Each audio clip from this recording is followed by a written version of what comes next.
this is going down. We're not live yet. Yeah, Mark just texted from not like it. This will work. You're not as strong as I am. Don't mess with it.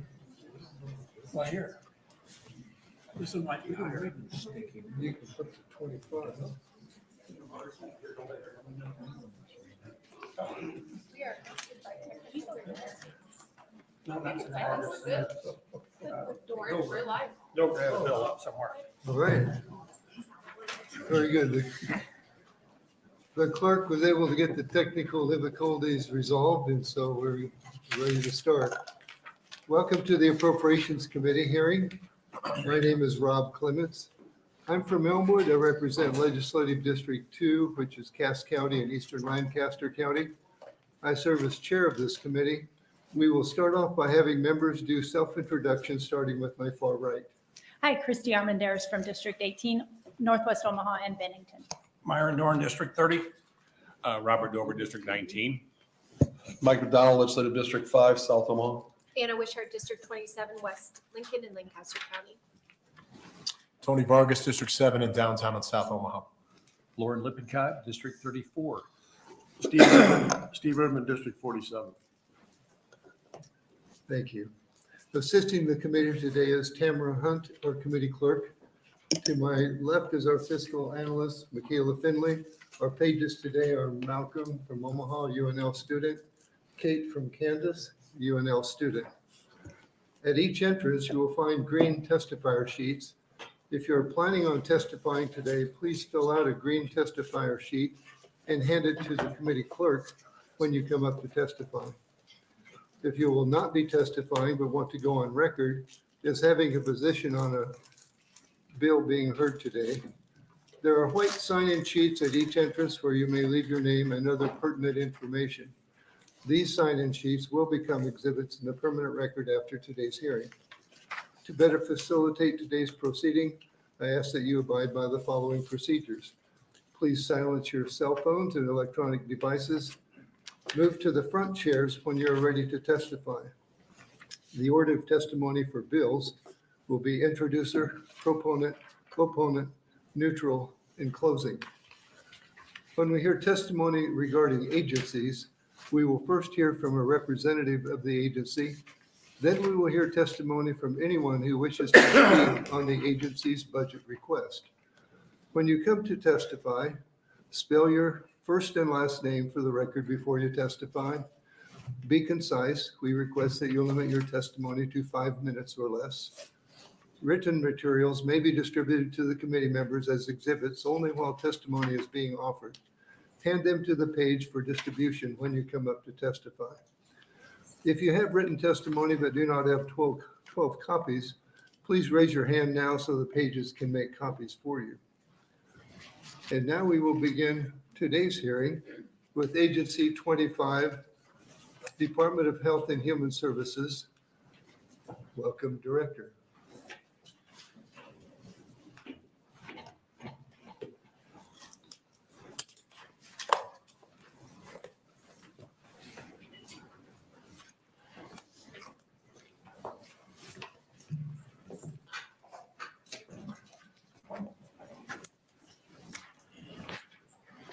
Good afternoon. Good afternoon. Good afternoon to everyone.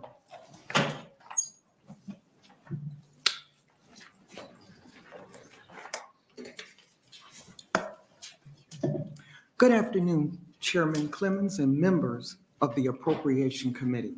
My name is Danette R. Smith, D-A-N-N-E-T-T-E, middle initial R, last name Smith, S-M-I-T-H, and I am the Chief Executive Officer for the Department of Health and Human Services, DHHS. I appreciate the opportunity to testify before you on LB 814 budget recommendations.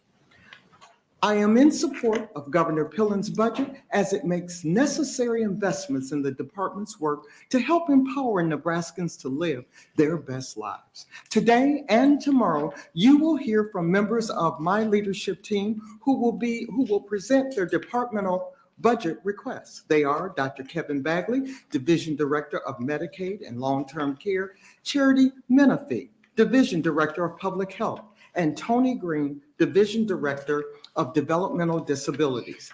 Director Green will come before you twice as he will be presenting on behalf of the Division of Behavioral Health their budget as he is acting as an interim director. I will be speaking on behalf of Children and Family Services as I am the interim division director. But first, I will discuss the overall departmental budget priorities.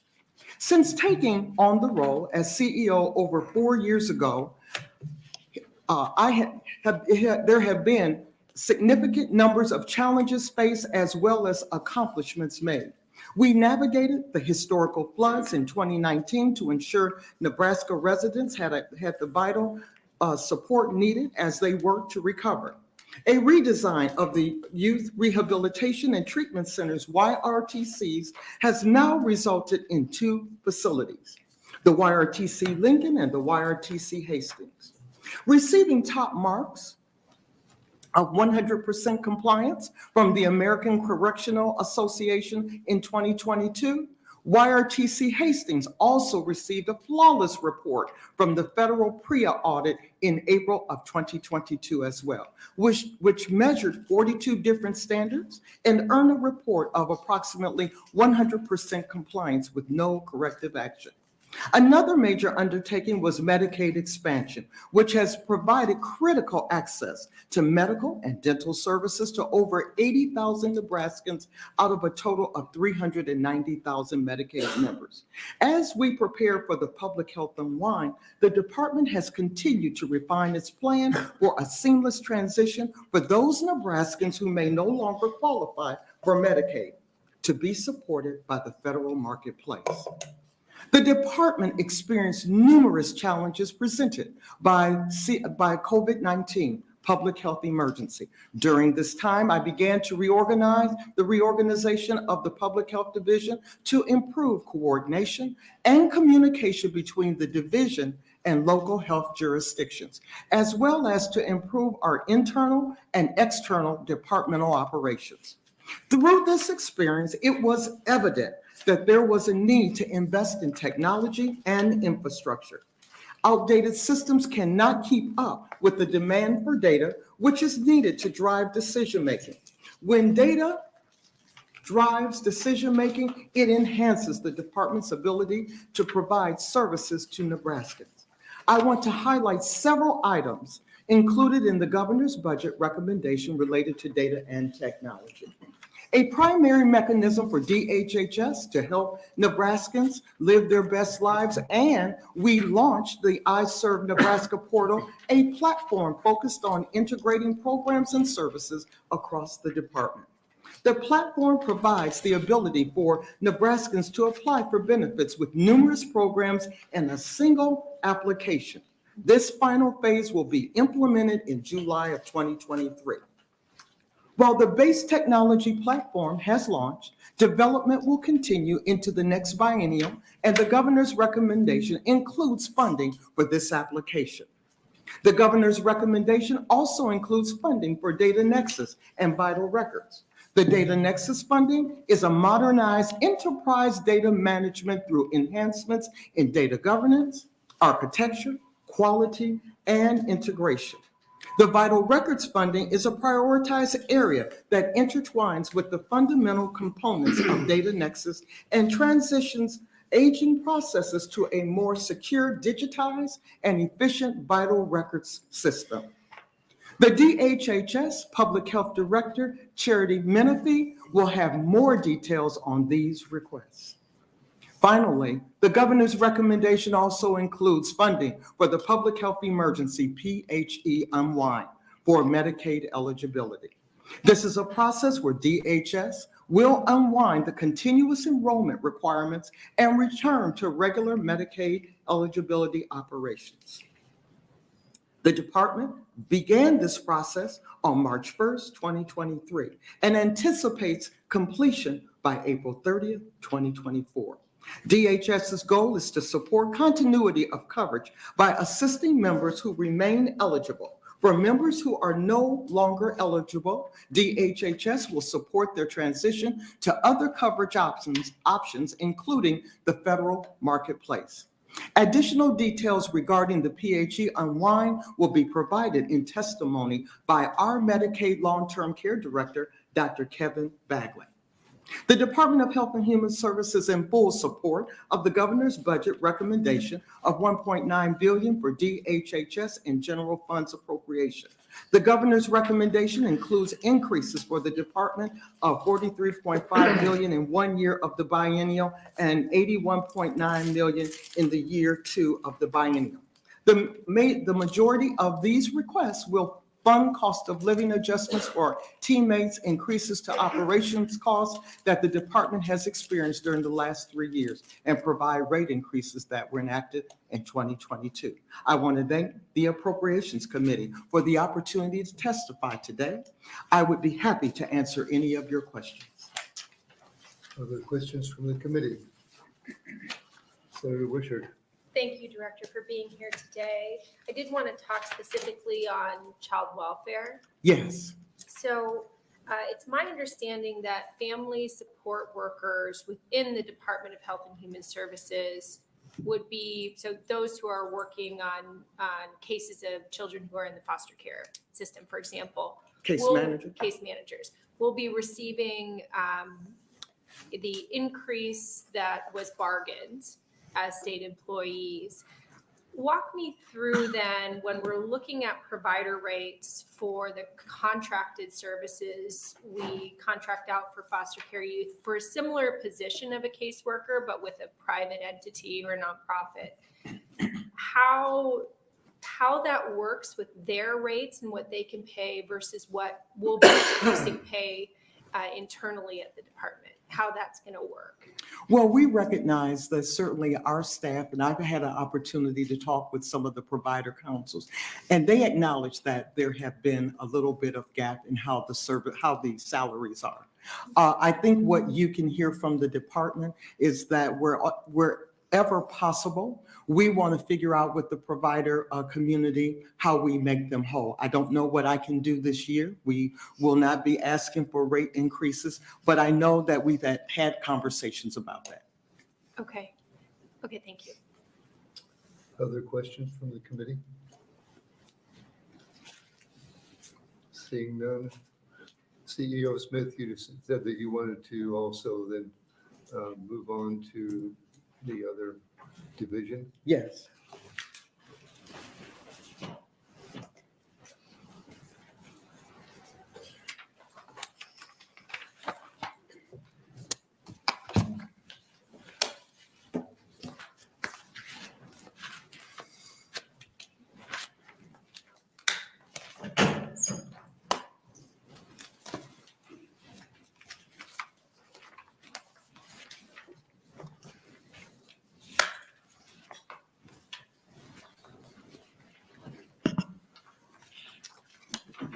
All right. Go ahead.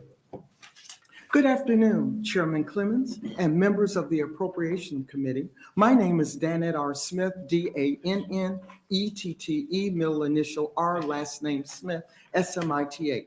I am the Chief Executive Officer of the Department of Health and Human Services, DHHS. I am currently for the Division of Children and Family Services, CFS. I am here to testify in support of Governor Pillen's budget recommendation, LB 814.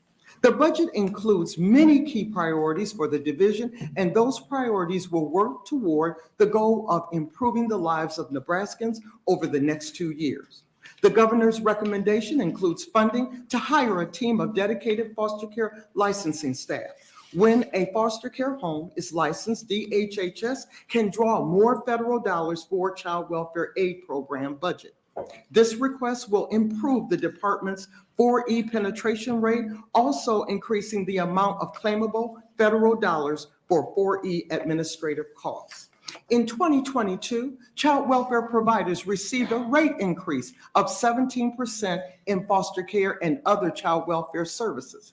Family support, parenting time, supervised visitation, and travel time received an additional 3% for a total of 20% increase for those services. The governor's recommendation includes $3.7 million in funding to support increases for post-permanency rates when a child exits the child welfare system.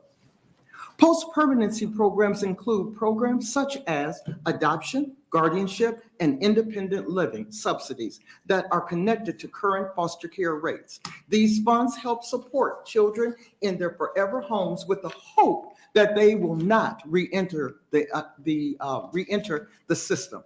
The Economic Assistance Administration budget in LB 814 includes funds to explore and reposition staff as necessary to provide continuity of service delivery and support community-wide program integration. Finally, the governor's recommendation includes funding for call centers that handle both economic assistance and Medicaid applications. During the height of the pandemic, call center volume skyrocketed with dwindling staff to manage the work. DHHS absorbed this cost within existing appropriations during the current biennium, but cannot do so permanently. There is a current request for proposal, RFP, being scored for the new call center contracted that will be awarded in 2023. This appropriation requirement will continue as the department strives to improve operational effectiveness and provide exceptional customer service to Nebraska residents applying for assistance. According to the Annie E. Casey Foundation 2022 Kids Count, Nebraska ranked number 8 in the nation for the overall state ranking of child well-being and number 1 for economic well-being specifically. While the state consistently ranks in the top 10 annually, CFS continues to work toward transforming Nebraska's child welfare system into one that is family-centered. Last session's bill, LB 1173, created a strategic leadership group comprised of executive, leadership, and judiciary branches. These 3 branches' efforts has been coined Reimagine Wellbeing. I believe we are off to a great start with an intentional, proactive, and forward-thinking approach, which aims to anticipate needs of both children and families from the community-based perspective. 2 of the core components of this initiative are to develop comprehensive practice and finance models in partnership with the selected consultant, the Stephen Group. In summary, the governor's budget recommendation will further enhance the state of Nebraska and improve the lives of those who are served by the department. We respectfully request that the committee approve the governor's budget recommendations in LB 814. Thank you for the opportunity today to testify. I will be happy to answer any questions. Other questions from the committee? Senator Wishart? Thank you, CEO Smith, and I apologize. I think I got your title incorrect the first time, so I apologize for that. I want to go back to rates again. Yeah, yes. Now that we're on child welfare. So there is an understanding that there is potentially a gap then in terms of the pay that the state is providing for our caseworkers at DHHS and what providers are able to pay. Do you have a sense of what that gap is? You know, at this time, I don't have a sense of what that gap is right now. I know that what we're hoping to do, Senator Wishart, is with the bill LB 1173, there is a whole piece to, you know, I talked about a practice model and finance model. What I'm hoping that we're going to be able to do is to look at that model in terms of how do we finance the whole child welfare system so that we don't necessarily have gaps in paying, but also not only paying for salaries, but also paying for services. And so we acknowledge and have had some conversations with some of the providers about where we think things are. We would just like to have an opportunity from LB 1173 to really take a holistic look at what is the funding model that should be used here in Nebraska to pay for services. Okay, thank you. Yes. Senator Dorn? Oh, thank you, Senator Clemens. Thank you for being here, CEO Smith. Part of why I should have maybe asked this a little bit before when you were talking, but how is your staffing? You mentioned staffing in here and the need we had for more staffing and the challenges during COVID. Can you talk a little bit about where that's at, or is that leveled out, or what you're seeing for the future? Yes, absolutely. So let me start first with the caseloads. I know that last year when we came to you, our caseloads were skyrocketing. It looks like we're starting to see a level off. What I would also tell you though, with those caseloads, is that we are finding that our caseload may be staying, may be leveling off, but the intensity of the needs of the children are higher. And so you will hear us talk a lot more about the importance of behavioral health. So that has to do with the caseloads. In terms of staffing, we're doing fairly well. We have quite a few staff who are in training. When I look across the state at our caseloads right now, I have approximately 358 staff. We are just about at caseload standards, and for us, that's pretty good. I would tell you that we're between 70 and 77% of caseloads across the state. Let me break it down to the Eastern Service area. I have 158 staff in the Eastern Service area. I have just about 66 vacancies, so I'm about at 66% of caseload standards. I don't think we've ever been there. Our caseload standards, particularly in the Eastern region, have been between 30% and 40%. So we're doing quite well. We have quite a few staff who are in training right now. They're starting to come out of training. This is across the state, and they're able to take small caseloads, which is very good. One more follow-up question, and this relates a little bit to your answer just to Senator Wishart's 1173. With that bill, you plan on developing the plan or whatever? Absolutely. Just a timeline, if you could mention. Maybe, are you looking at by next year when we have session that could be? I think by next year session, we will have for you what the finance model would look like. And then I think we would come back to you a year later talking about what does that financing look like for the future going forward. Okay, so I don't want to promise that next session we'll be coming back with money. I don't believe we will. Okay. But we think we will have the plan. The plan is due to the Health and Human Services Committee by December. Okay. We will present it to them, and then we will talk about what the next steps need to be. Thank you. We have some, so that's where we are right now. Other questions? Senator Armendariz. Thank you. Thank you for being here. Can you give me the biggest pain point of CFS that we would directly affect in appropriations if you could get that funding? What is your biggest pain point that you want to get addressed? Well, I think right now, we're doing pretty good. Okay. I know that's a rarity to say as the CEO, but right now we're doing good. I took over as interim director of CFS. I'm still in the middle of assessing my department and seeing exactly what the needs are. And I can tell you right now, one of the things that we're focusing on is operations from a child welfare perspective. When I look at Medicaid and SNAP, our cases and our ability to process our cases in a timely manner, we're doing that. We're doing that well with the staff that we have. As always, we always could use more staff, but it's not that I don't have the money. I simply cannot find the bodies. So I would tell you that right now, I'm doing okay.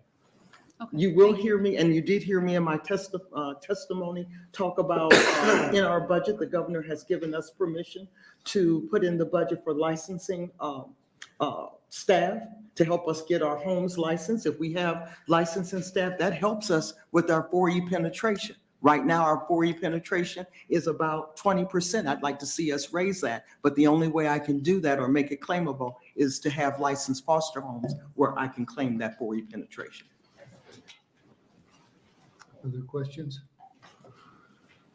As we were looking at your budget, the committee did have a few items I'd like to discuss. In child family services, what is your current vacancy rate and how is the caseload ratio? I know that we had a concern with St. Francis and that was a problem. Just would like you to address that. Okay, let me start with St. Francis. And well, let me start with the vacancy rate for right now. And I know that you're particularly talking about the Eastern Service Area, right? Yes. We are at a vacancy rate, as I indicated, about 66 vacancies. I have 158 staff. That puts me at about 66%, maybe thereabouts. We are working very diligently to get our caseloads into caseload compliance. I have to say that the director over that area is doing a fabulous job. So we have a lot of staff who are in training right now, both in the Eastern area as well in the rest of the state. We're doing very good with our vacancies for right now. As always, is finding the right people to do the work the right way. If I had any challenge, that's what I'm facing. All right, thank you. Next was, could you discuss iServe versus Access Nebraska? Absolutely. So iServe is a brand new portal that we just opened, we just launched. iServe is going to allow the residents of Nebraska to make application one time for a multitude of programs that they may qualify. Right now in January, we launched what we call the Explorer attachments, Explorer application, where one can go in and see exactly what they qualify for. Okay. Once they figure out what they can qualify for, right now until July 10th of this year, they will have to use Access Nebraska to do their application. But after July of this year, they will be able to use the iServe Nebraska portal. Okay. And we'll be launching that with some of our community providers and then expanding it throughout the state. The other thing with iServe Nebraska is there's a second phase, or actually a third phase, called I-Beam. I-Beam is going to allow us to process applications right in the system. Right now, we have to pull them from Access Nebraska to process the Medicaid and SNAP applications. I-Beam is going to collect data for us, but the most important thing is that it's going to allow my workers in real time to process applications as they come in. It's going to address the backstory or backstage of how we process applications. We are very excited about it. We think that it's going to shave off a lot of time and us being able to serve Nebraskans in a timely manner. Thank you. And I think related to that, we saw a request from OCIO of about $24 million. And wondering what was the base and is that going to be ongoing? You know, the OCIO director and I have had conversations about the amount of revenue that we pay them. They provide a lot of support to the department on a lot of the platforms that we use for data. And so that cost comes from there. All right. And would you speak to the Sync Health issue? And we have $21.5 million in the biennium. Yes. Ongoing cost of that. Yes. So I'm going to speak to a little bit of it, but the person you really want to get in the details is going to be Dr. Bagley.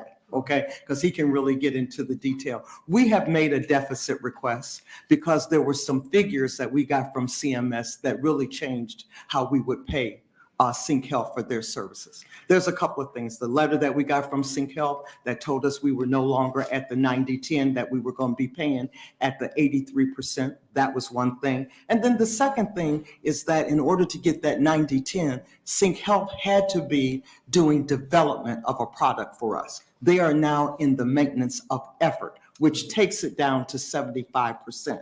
So you will notice that we are trying to make sure that we're whole this year. That's the deficit request, and that we're able to pay them next year. And I can guarantee you that Dr. Bagley can go way in the weeds with you on Sync Health. I'm just giving you the 50,000 foot. All right. Are there any other questions? Seeing none. Thank you, CEO Smith. Thank you for having me. And we'll welcome Dr. Bagley.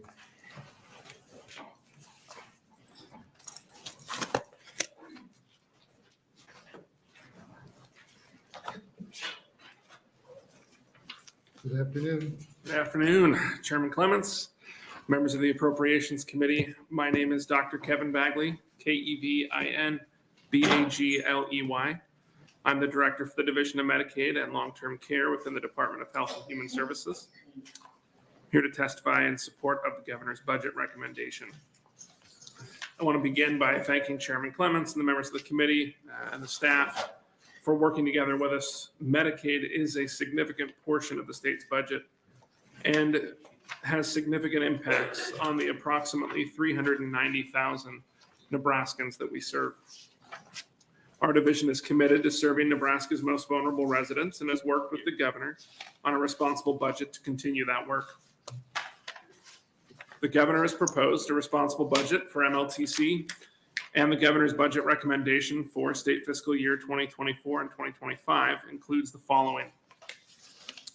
The department's anticipated costs for resuming full redeterminations for Medicaid beneficiaries, funding for the mandatory coverage of a new Alzheimer's drug, Aduhelm, an increase of cash fund authority for investments through the American Rescue Plan Act, Section 9817, Home and Community-Based Services Spend Plan initiatives, funding for ongoing operations of the Health Information Exchange and Prescription Drug Monitoring Program, funding for the Beneficiary Application Portal, iServe, and funding to align appropriations with increases in contracted service costs, as well as funding for increased costs associated with Medicare Part D clawback payments to the federal government. I'd like to share a little bit more information regarding some of these proposed increases to Medicaid's appropriation in our budget request. The governor's budget recommendation includes approximately $56.8 million in cash spending authority for FY24 to cover costs associated with resuming full eligibility redeterminations for Medicaid members. It's important to note that during the federal public health emergency, in exchange for not involuntarily terminating any member's coverage, the department has recognized a significant positive net impact to the general fund because of the temporary 6.2% increase in federal financial participation during the public health emergency. The Consolidated Appropriations Act recently decoupled the federal requirement for to not involuntarily disenroll Medicaid beneficiaries from the federal declaration of the public health emergency. In addition, the Consolidated Appropriations Act created guidelines for states to resume full eligibility redeterminations and created a step-down schedule for enhanced FFP. The current 6.2% enhanced match will end on March 31st, and beginning April 1st through June 30th, states are eligible for a 5% increased match, which then lowers to 2.5% for the following quarter, July through September, and then reduces to 1.5% for the quarter of October through December of this year, at which point the enhanced FMAP is discontinued. I would note that this expense, the $56.8 million, is expected to be a one-time request and should not create ongoing appropriation obligations beyond state fiscal year 2024. Previously, the legislature designated cash authority from the Managed Care Organization Excess Profit Fund to pay for the costs associated with the unwind, and that fund source is still available for these costs. The governor's recommendation also includes MLTC's deficit appropriation request of $11 million in general funds in state fiscal year 23 and base appropriation request of $7.5 million in general funds and $14 million in federal funds for fiscal year 24 and 25 to fund the ongoing operational costs associated with the vendor for the HIE and PDMP, both of which are required by statute. Funding, which was obtained previously at 90 and even 100% federal financial participation to build the systems, has ended, and the agency does not have adequate funding to support the appropriation of the HIE and PDMP without additional appropriation. The recommendation also includes the creation of Program 624 HIE within DHHS's budget to separate the funding for the HIE from the general administration budget for transparency purposes. To date, DHHS has been receiving $1 million in general fund annually in Program 033 administration to fund these systems. The department would note one change from the governor's budget recommendation related to funding for the HIE and PDMP systems.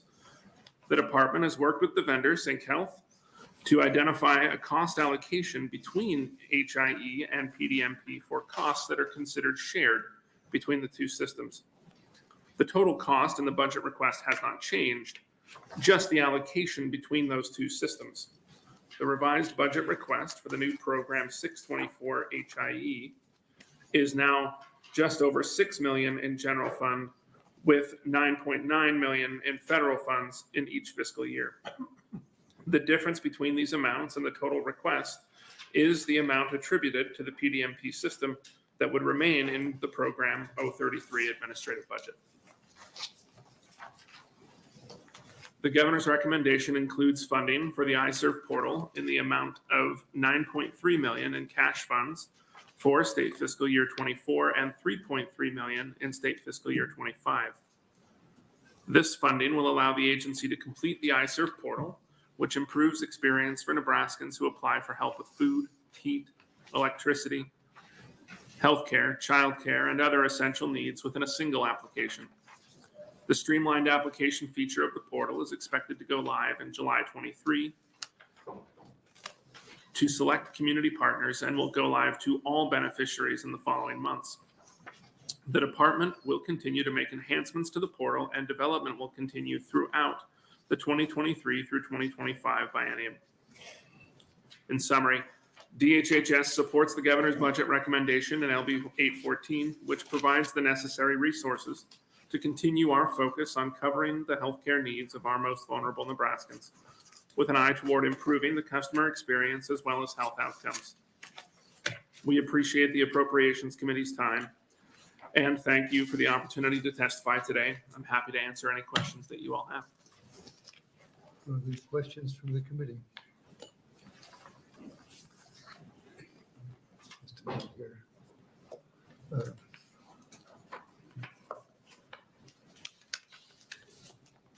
I'm being told there's a new federal requirement that requires the continuous eligibility of children up to 12 months. And can the agency absorb those costs? So that's an excellent question, Senator. To kind of give some of the background there, as part of the Consolidated Appropriations Act that was passed really at the very tail end of this last year in December, there is a requirement for states starting January 1, 2024 to provide 12 months continuous eligibility for children ongoing. And so there is a potentially significant cost to that at this point. I'm not sure I have a great answer in terms of what we will or won't be able to absorb in our budget. I think we're happy to work with the budget office here, the committee, and the governor's budget office to work through that as this requirement really just came up in the last couple months. All right. Thank you. And the sync health issue, would you like to clarify that a little bit more? Sure. So I'll give some background here as well. Historically, the Health Information Exchange, as well as the Prescription Drug Monitoring Program that's operated through Sync Health's software that they provide, has been funded largely at either 90 or even 100% federal funds. So the roughly $1 million a year in general fund appropriation really went a long way. I can share that prior to the changes in federal funding infrastructure, we had spent as a state in total funds over $100 million on those tools that are available to the healthcare system here in the state.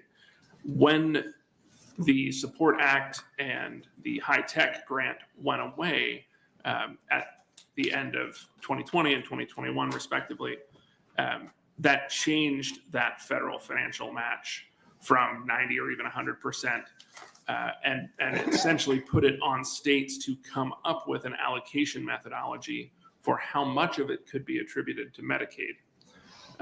And of the amount that is attributable to Medicaid, there is a match of up to 75% federal funds.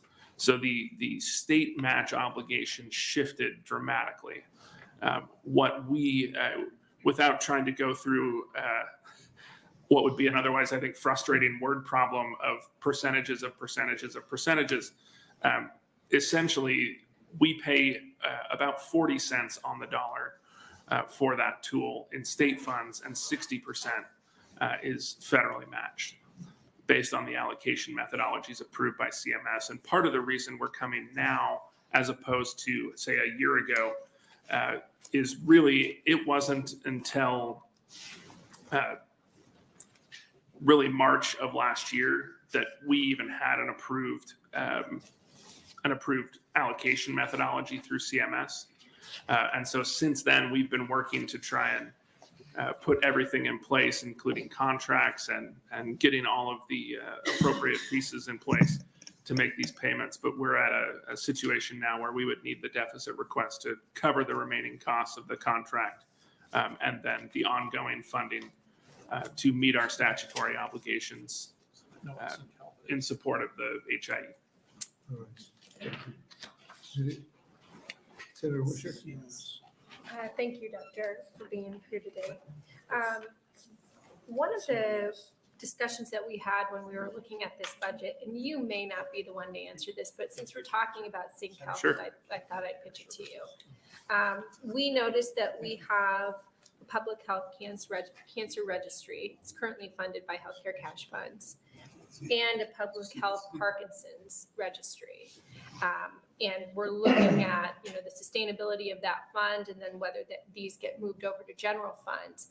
Just looking sort of bigger picture, is there an opportunity to utilize Sync Health as a platform for some of these other registries, and not to have sort of these separate one-offs that cost additional dollars?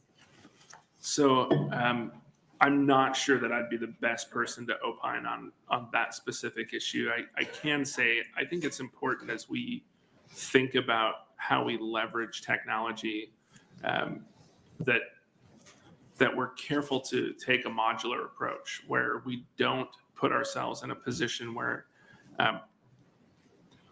we aren't able to move between platforms, and we get stuck.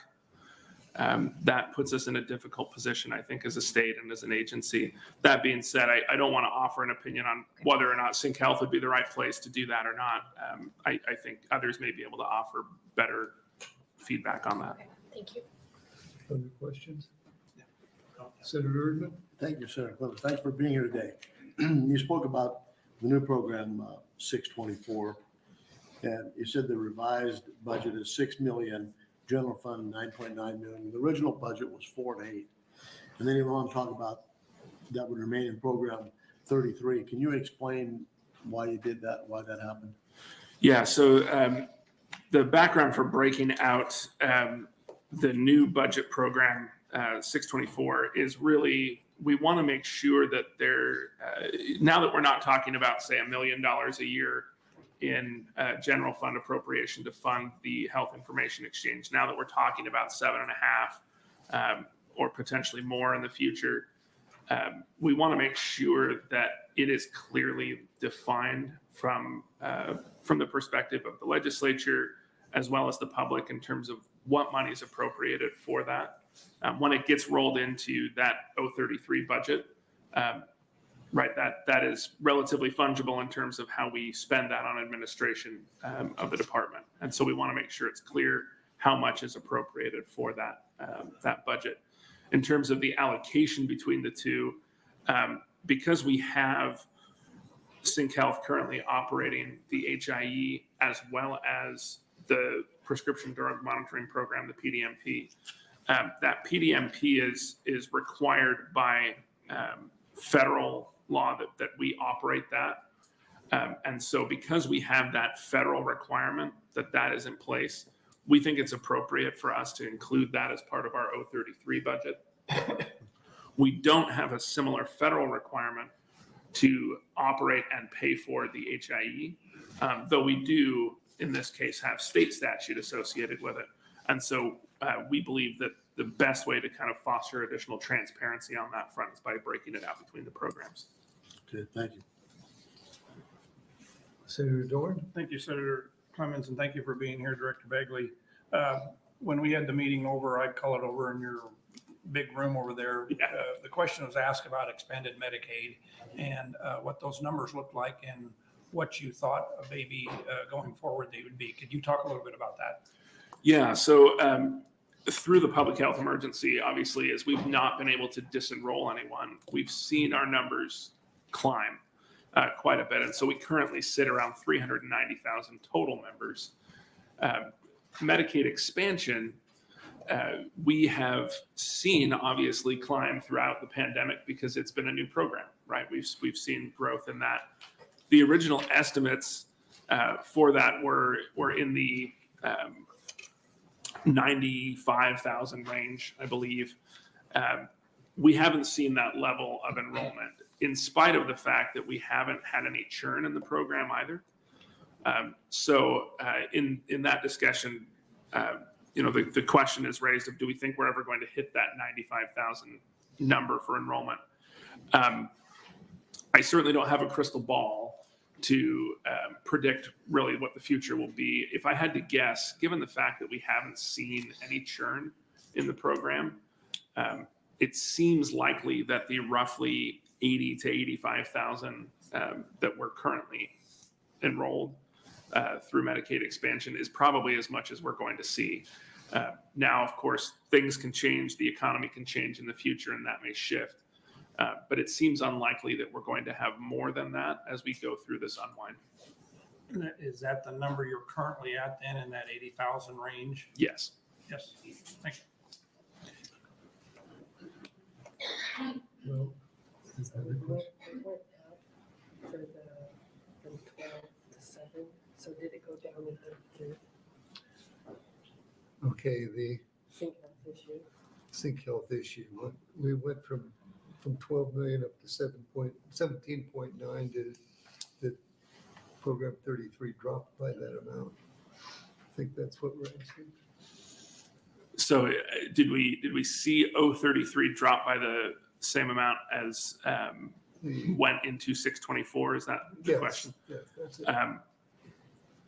Not having all of the numbers and tallying them up in front of me, I'm not certain. I believe that in all of the math that went into all of this, you would see that reduction, but I'm not confident, not having the spreadsheet in front of me. Happy to work with the staff on that. Right. Thank you. Thank you, Dr. Bagley. I have no other representatives of the agency today, right? I don't believe so. All right. Well, with that, we will then invite testimony regarding the Department of Health and Human Services agency budget. And we're today dealing with operations, Medicaid, long-term care, and children and family services.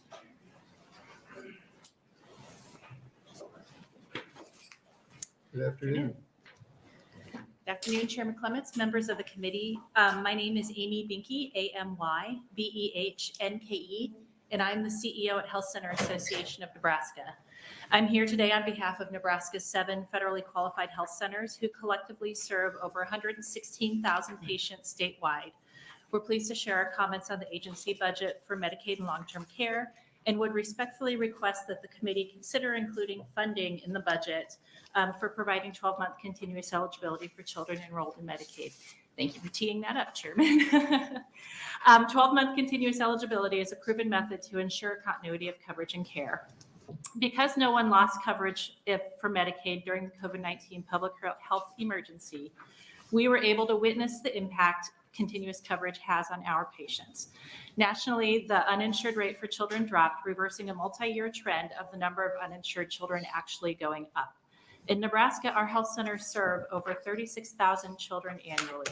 We saw the uninsured rate for children drop from nearly 27% pre-pandemic to 20% in 2021, the lowest it's ever been.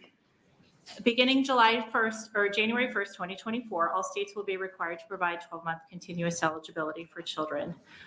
This request merely bridges the gap until then. For the record, I would acknowledge that LB 326, introduced by Senator Raybould, also addresses 12-month continuous eligibility and is currently pending in the Health and Human Services Committee.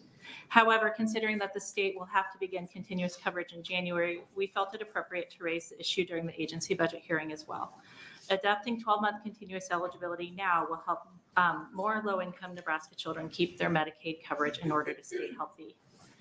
Throughout the year, children churning on and off the Nebraska Medicaid program is a common occurrence. More often than not, this churn is due to administrative burden. Losing insurance coverage due to red tape happens far too often for children living in poverty. In 2019, pre-COVID-19, 12,455 children were disenrolled from the Medicaid program due to periodic income checks. However, according to data submitted by the department to CMS, 72% of those children disenrolled by the state were disenrolled because requested paperwork wasn't filled out properly, not necessarily because they did not qualify. Paperwork should not be a cause for children to lose their insurance coverage. As you just heard, Nebraska recently began the process of redetermining Medicaid eligibility for all enrollees. The state has estimated that as many as 390,000 individuals will go through the process, with anywhere from 40 to 80,000 losing coverage.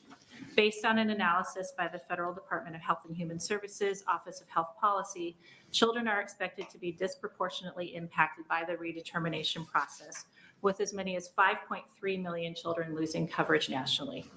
That same analysis estimated that children ages 0 to 17 will make up over half of the eligible but disenrolled individuals, those individuals who are losing coverage due to churn. In the fiscal note for LB 326, Senator Raybould's bill, it includes estimated costs for both the required implementation of continuous eligibility as of January and the 3 months that would be impacted by the bill. We believe that a fiscal note estimate is high based on the experience of the 33 other states that have already adopted continuous eligibility. On average, their child enrollment numbers grew by 2.2% more than other states that did not adopt continuous eligibility. Based on this 2.2% increase in enrollment, one would expect only a roughly $5 million increase in state spending as opposed to the $22.6 million estimated for the 9 months of FY24 and the $30.7 million estimated for FY25 in the fiscal note. As the state fully implements the Medicaid redetermination process, and we move closer to the date when 12-month continuous eligibility will be required, we have the opportunity to proactively approach implementation of continuous eligibility and ease the burden on Nebraska's families. Continuity of Medicaid coverage is essential to continuity of health care. Children with gaps in coverage are more likely to skip well-child visits, they're unable to afford medications or access to specialty and behavioral health services, and children with gaps in coverage are nearly 25% more likely to have preventable hospitalizations. So I would urge your support of adopting continuous eligibility now and including the appropriate funding in your budget recommendation. I'd like to thank you for your time. I'd be happy to answer any questions you may have. Other questions from the committee? Senator Dorn? Thank you, Senator Clemens. I just, on the front page here, you had 40 to 80,000 losing coverage because of the redetermination process. And I should have maybe asked Director Bagley this, but what is probably some of the main things why they would lose coverage? I think some of it obviously will be income changes that have happened over the last several years, and people may qualify for marketplace coverage. A lot of it will be due to paperwork changes. Our health centers all have outreach and enrollment staff, and they're starting to work with people now. And some of the questions that have already come up, you have people who for 2 years have never had to go through a redetermination. So I think there's just a certain level of confusion that's understandable there. In a way, it would be a kind of a normal process of attrition then through the having to redetermine the process. Right. It's just happening all at once. Yes. Okay. Thank you. Mm-hmm. Other questions? Seeing none, thank you for your testimony. Are there others wishing to testify on the Health and Human Services budget today?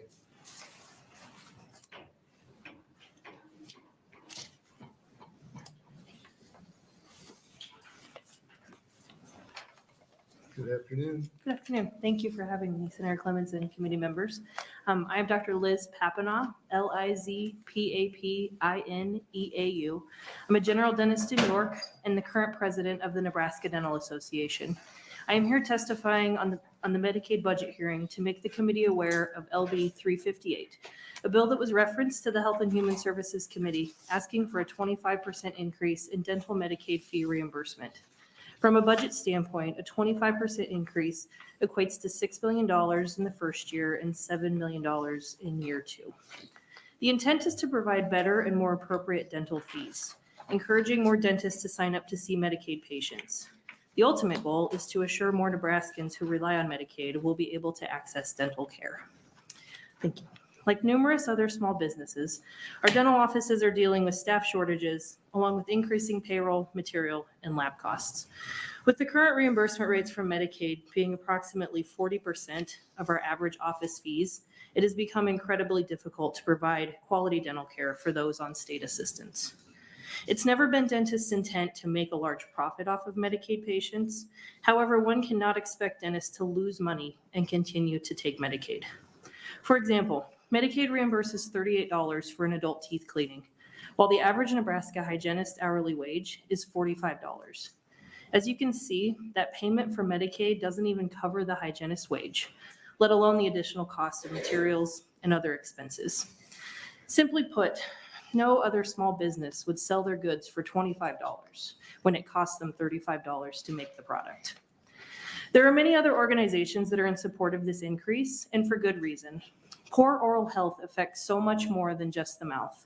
It has been linked to many chronic conditions and worse overall health. Children and adults with dental decay and pain miss more school and work hours and are generally shown to have lower self-esteem and quality of life. When a Medicaid patient can't find a dentist, their visit to the emergency room costs far more than it would in the dental office, without their dental problem being specifically addressed.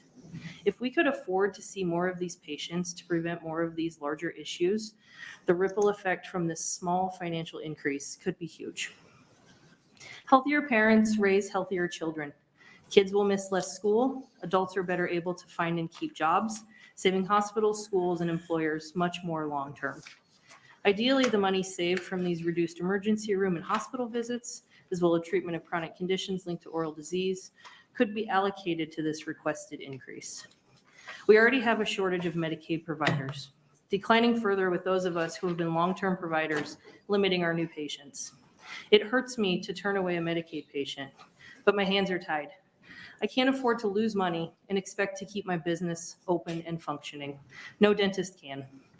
Ultimately, we want to help people, but we need more dentists willing and able to take Medicaid to accomplish this. To get more providers, we have to have a higher reimbursement. I'm urging you to include room in your budget for this rate increase for Medicaid, so we as dentists can focus on our main priority, improving and maintaining the dental health of Nebraskans. Thank you. I welcome any questions. Other questions from the committee? Seeing none, thank you for your testimony. Thank you. Next testifier.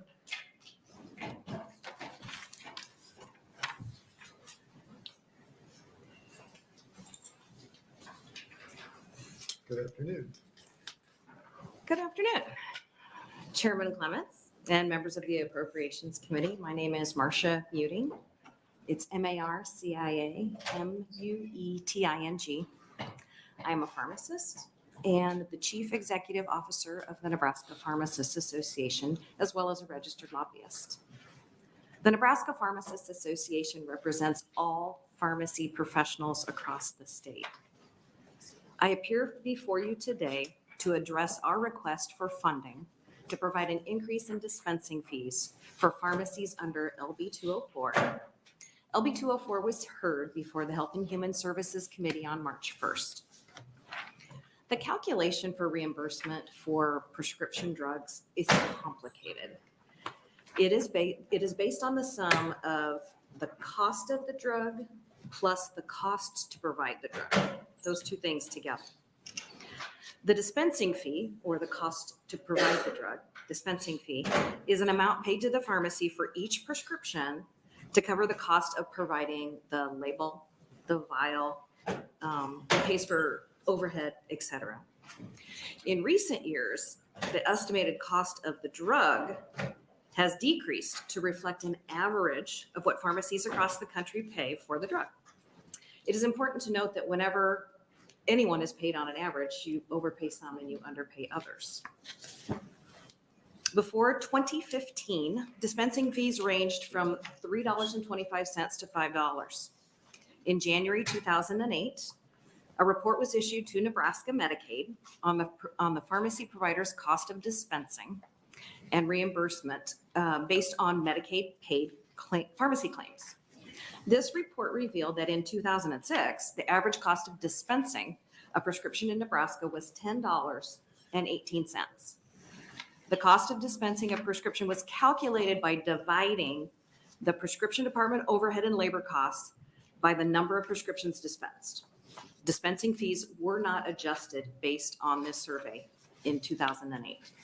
In 2011, Nebraska Medicaid modified the dispensing fee rate for fee-for-service to $4.65 for all pharmacies. There was no survey done of the overhead costs in Nebraska pharmacies. When managed care was implemented in 2015, a dispensing fee of $4.65 was required to be paid only to independent pharmacies providing services to fee-for-service patients. However, as you know, approximately 99% of Medicaid patients are in managed care. The managed care organizations have been allowed to negotiate a lower prescription dispensing fee reimbursed by their pharmacy benefit managers. Pharmacy owners tell me that the contracts that are take it or leave it with no opportunity to negotiate a higher rate. According to the fiscal note for LB 204, the managed care organizations paid an average dispensing fee of $3.18, which is well below the cost to dispense, based on a survey conducted in Iowa. The fiscal note accurately depicts the underpayment to Nebraska pharmacies on Medicaid prescriptions. In 2022, the state of Nebraska received a settlement of over $29 million from one of the 3 pharmacy benefit managers participating in Medicaid managed care for overcharging the state for prescription medications. I provided you with a copy of that settlement. In other states, such as Arkansas, Illinois, New Hampshire, Mississippi, Texas, Ohio, New Mexico, and Washington, similar lawsuits were filed, and these funds were actually distributed to the pharmacies to reconcile the underpayment of pharmacy claims. If the question is whether the state can afford to adequately pay pharmacies for dispensing prescriptions to Medicaid patients, the answer is yes. If the overpayments to the pharmacy benefit managers and managed care organizations are discovered and distributed to the pharmacies instead.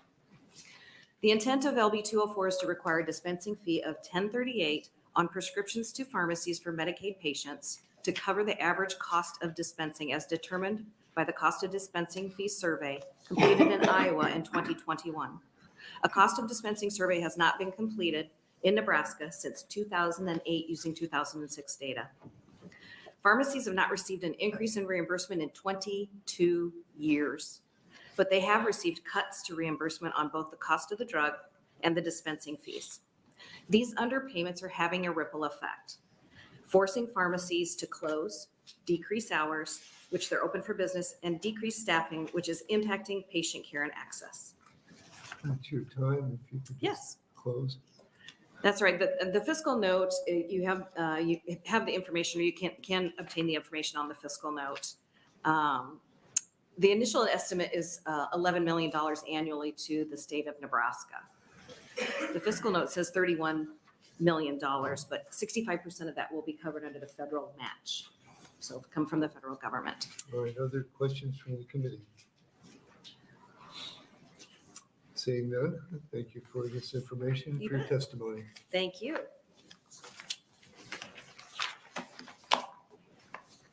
Are there additional testifiers regarding Health and Human Services budget?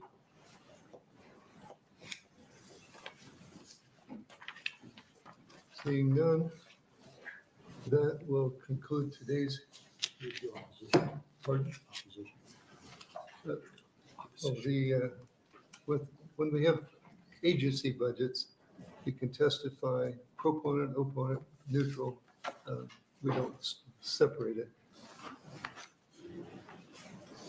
Seeing No one wishing to testify. That will conclude the Health and Human Services Agency hearing today. And we will, where's my list? We'll open a hearing for LB 112, Senator McDonnell. And he looks like he may have a bill in another committee. Clerk, are you aware of his availability? Well, let's move on. Senator Dorn, would you be ready? As soon as my staff, they're watching this, and as soon as they come down, they thought we were after Senator McDonnell, but they'll be on their way here. Here she is. Okay. You ready? All right, we're gonna pass over LB 112. We'll go to LB 415. Senator Dorn, Thank you. thank you. In just a minute, if you let me get my notebook out. Yes. We'll wait.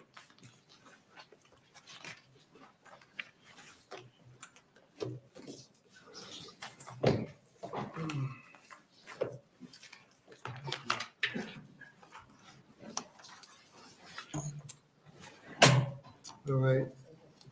You're welcome to open on LB 415. Yes. That's the one I have in front of me too, so we're in good shape. Yeah. Hopefully. Good afternoon, Chairman Clemens and members of the committee. My name is Myron Dorn, M-Y-R-O-N-D-O-R-N. I represent Legislative District 30, which is all of Gage County and a portion of southeastern Lancaster County. I'm here to introduce LB 415. I would like to give you a timeline of a program that would receive the funding in LB 415. In 2001, Senator Danny Byers, who also represented my District 30, introduced LB 191, referred to as the 50 cents for life, to establish an ongoing funding source for Nebraska Emergency Medical Systems Operations Fund. The 50 cents is a fee on each motor vehicle registration and generates about $1.2 million in cash funds. The program is very successful, so a few years ago, I tried to increase this to $1 and was not able to get this bill passed. Last session, the previous governor and state senators saw the desperate need of rural emergency responders to have help with funding for ambulances by approving $20 million in ARPA funds. We also approved an additional $5 million to help with equipment purchases for those ambulances. The funds have gone out and have been vital to the success and continued operations of the rural emergency responders. However, equipment is only as good as the people who volunteer their time to serve as emergency responders. Today, LB 415 asks for $1 million for Emergency Medical Services Practice Act and the statewide Trauma Systems Act. The current funds are used as aid for reimbursement of initial and reinstatement testing for EMTs. It is also used to pay for continued education and much more, as you can see by the handout. The bill also asks for $150 to support the eNARSIS, which is Electronic Nebraska Ambulance Rescue Service Information System, and the Nebraska State Trauma Registry. These reporting requirements go to the state and in turn to the national level. These reporting systems are used to improve patient care through standardization, aggregation, and utilization of point-of-care emergency services. We improve services by learning from past emergency response. The better care and treatment at the beginning of a medical emergency hopefully results in better outcome for patients. Nebraska is fortunate that we have volunteers who are willing to take hours and hours of training and then testing to become an emergency first responder. It is becoming more difficult, though, to find volunteers, partly because of the training requirement and associated cost. If the state can ease the financial burden even a bit, we may continue to have EMTs on our rural roads and even along the interstates and highway when those emergencies arise. The Office of Emergency Health Systems is doing their best to provide the necessary financial assistance and ongoing training while keeping up to date with reporting requirements. The 50 cents for life, a 20-year-old funding source, is losing ground and unable to keep providing adequate funding of the demand of today's programs. I asked the Appropriation Committee to favorably consider adding a total of $1.15 million to this program and help it to continue to be a valuable resource to our emergency responders. As many of you know, I've been on a rescue squad for 30, 40 years, and This is something that I think most all of them want to thank this body for doing what they did last year with the ARPA funds. Those have been dispersed, and there's a listing out of all the squads that received funds for help with their ambulances and equipment. But this is now more of what I call an ongoing problem. And one of the things that really has become a challenge is these e-narcissist forms in 2012, they all had to be done electronically. That system though is 10 years old, and they're starting to have to look at upgrading this. The state of Nebraska is upgrading this system. So that's where some of this cost comes in also. And how do they upgrade that, and what will the next level be? Because we are all required to do it now electronically. So take any questions, otherwise. Senator Erdman. Thank you, Senator Clements. Thank you, Senator Dorn. And Senator Dorn, have you seen the fiscal note? I did look at it this morning, yes. Okay. The question I have is on the fiscal note, the front page. It's the middle paragraph where it says the bill states the legislative intent to increase the general fund approximately 150,000 starting in 24 and continuing annually. And for this is to establish a reporting system and a trauma registry. That is. Why does it cost 150,000 to keep a registry? No, that part of that cost is just what I talked about, replacing that e-narcissist system. Every ambulance, every squad in the state has to have one. And I don't know what the costs are to replace those, but every squad has to be able to report it electronically. Then also the state part of that system, and that's over a 10-year-old system. And this 150,000 that's going to that and then ongoing is to help pay for that implementation of a new system. This says this is going to the Department Program 33. Yes, it goes to that department, and we visited with their director in that department, and it's going to them so that they can start to pay for the upgrading of that electronic reporting system. And that upgrading of that system costs 150,000. No, the upgrading of that, I don't know if somebody's here later or not, but the upgrading of that system is about an $8 to $10 million cost total, statewide. Okay. For all this, that includes all the squads, every one of the squads updating also. That's just not the state of Nebraska. That's every one of the squads purchasing that equipment to upgrade that. It's coming someday. It's just a matter of when. It's the old system is on kind of as many technology systems we have today. They're kind of on their last leg, but they're limping along until it comes to the point it won't limp along no more. I would assume they're working with OCIO, right? Yeah. Thank you. Thank you. Yes. Other questions? The 150,000 is for the state to do their work, or is it going out to departments? That is for the annual, well, that's for the administration, that statewide patient care reporting.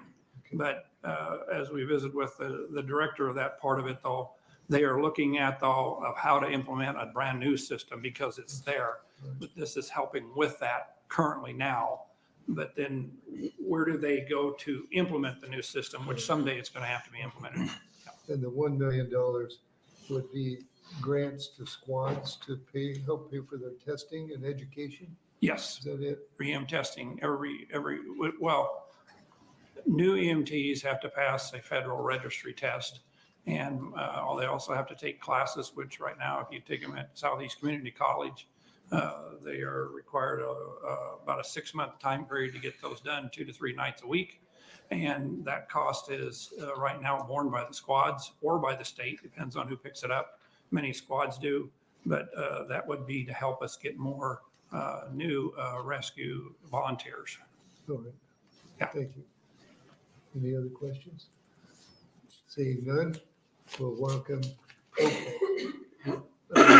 proponents on LB 415. Please step forward.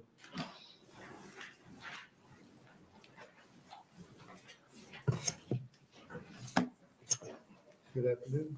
Good afternoon, Senator Clements and the Appropriations Committee. Thank you for the opportunity. I am Mike Bailey, Mikebailey. I serve as a volunteer for about 20 years in Ansley, Nebraska. I do sit on the EMS board, the state board for EMS. I also sit on the state trauma advisory board. However, my testimony here is not on behalf of them.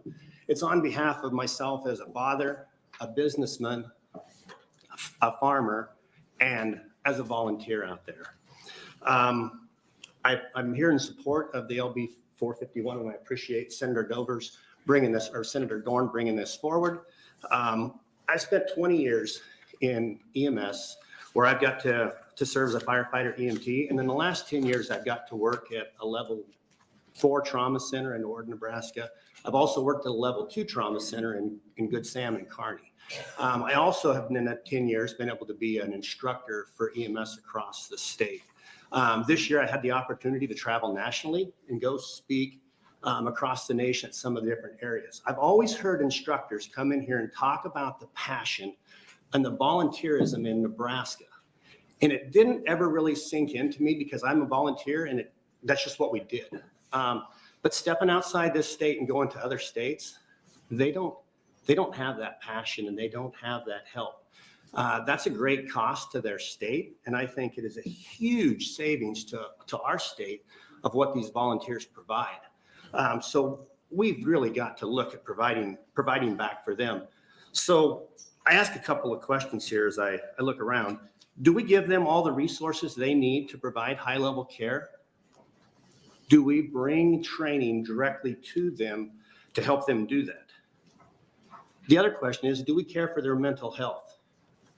And what is the stress of our job out there being a volunteer? Do we pay them? Sadly, the answer to those questions is all no. We don't do those things, yet they give so much time and so much desire and help to this state that we need to recognize that. What they do is they walk away from their families. They walk away from their jobs. They walk away from their kids' sports activities to go help when that call comes out. And that's a small percentage of the people that are across this state that actually take the time to do that. Now, a lot of people look at that and say, oh, wait, here comes the hero to save the day. And it seems like it's something that's heroic, but is it really? What do you suppose is the toll? Because I think this meeting started an hour and a half ago, and in that time, there has been probably 45 EMS calls happen across the state of Nebraska. I think there's 264,000, a little over a year that happen. So they go out there and they're going to be holding the hands with a classmate that may be dying. They might be doing CPR on one of the kids that we grew up with. It might be on their mother that helped raise us as a kid. The burden that comes back on us is tremendous. So we look at the programs that are out there. You guys had 50 cents for life.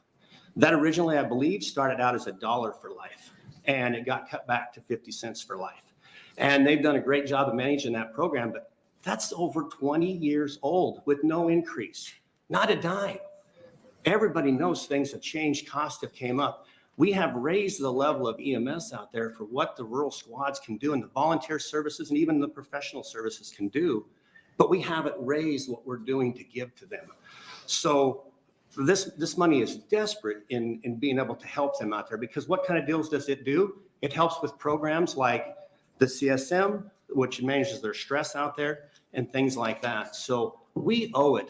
We owe it to the people that answer the call and take care of us. And as a father, as a taxpayer, I want to see that happen, because I think we all deserve for that group of people to have what they need with these programs to be able to take care of themselves. Thank you for your time. Do you have any questions for me? Other questions? Seeing none, thank you for your testimony. Thank you. Are there other proponents for LB 415?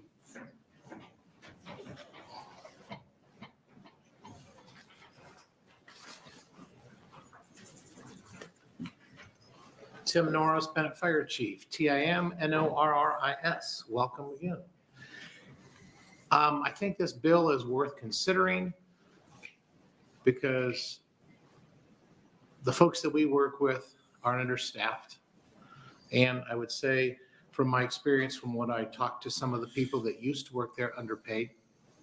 So our specialist in our area went to start at a fire department because he couldn't afford to work for this part of the government any longer.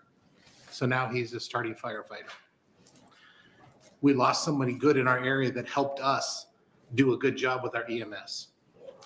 The other thing is, I know that they're understaffed and having a difficulty is, we had our audit in November of 21 for our EMS service, and we didn't get communication back as to our audit and the corrections that need to be happened until February of 22. We made the corrections. I just now got the completion of the corrections of the audit just now in February of 23.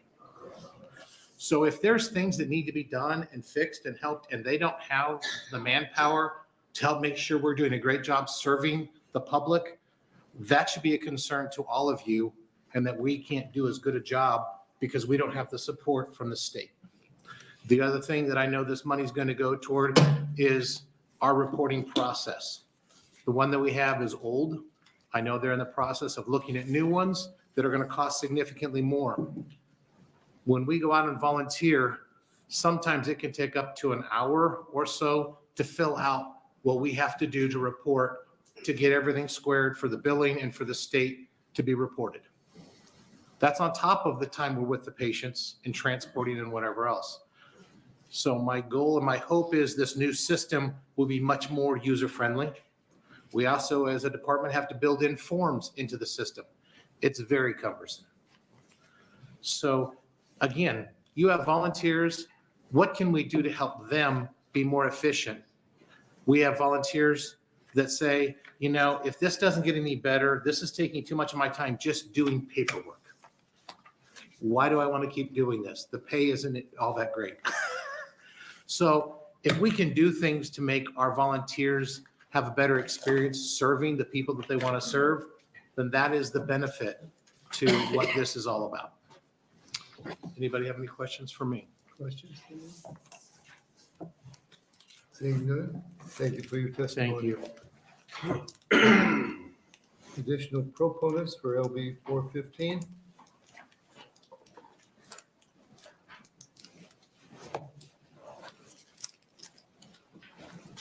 Good afternoon. Good afternoon, Chairman Clements and members of the Appropriation Committee. My name is Marlene Bomar, MarleneBomar, and I am testifying in support of LB 415 on behalf of the Nebraska Emergency Medical Service Association, as we refer to as NEMSA.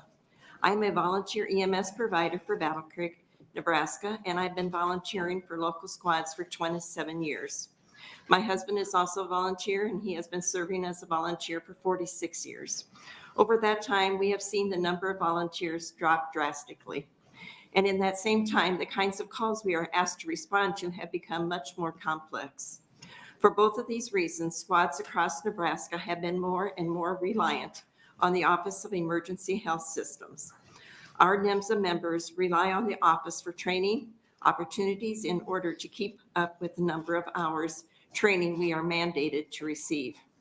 Our members also rely on the Office of Administration Support and Critical Incident Stress Management Support, which is more important now and more now than ever. As you have heard, the second component of the legislation would add an additional $150,000 to the statewide patient care reporting system and trauma registry, eNARSIS. In general, after a call, it can take up to an hour or more of provider time to fill out a patient care report, depending on how significant the patient needed to be transported. Additional funding to help update this system is critical to saving EMS provider time and getting the correct patient information entered in a timely manner.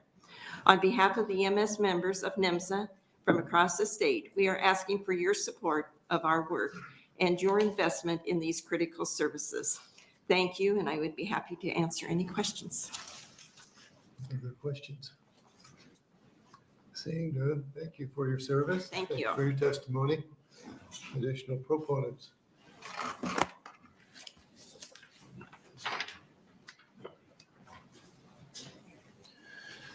Mr. Chair, members of the committee, my name is Jerry Stillmock, Jerrystilmock, testifying on behalf of my clients, the Nebraska State Volunteer Firefighters Association and the Nebraska Fire Chiefs Association, in support of LB 415. Thanks to Senator Dorn for bringing, Senator Bostelman for co-signing.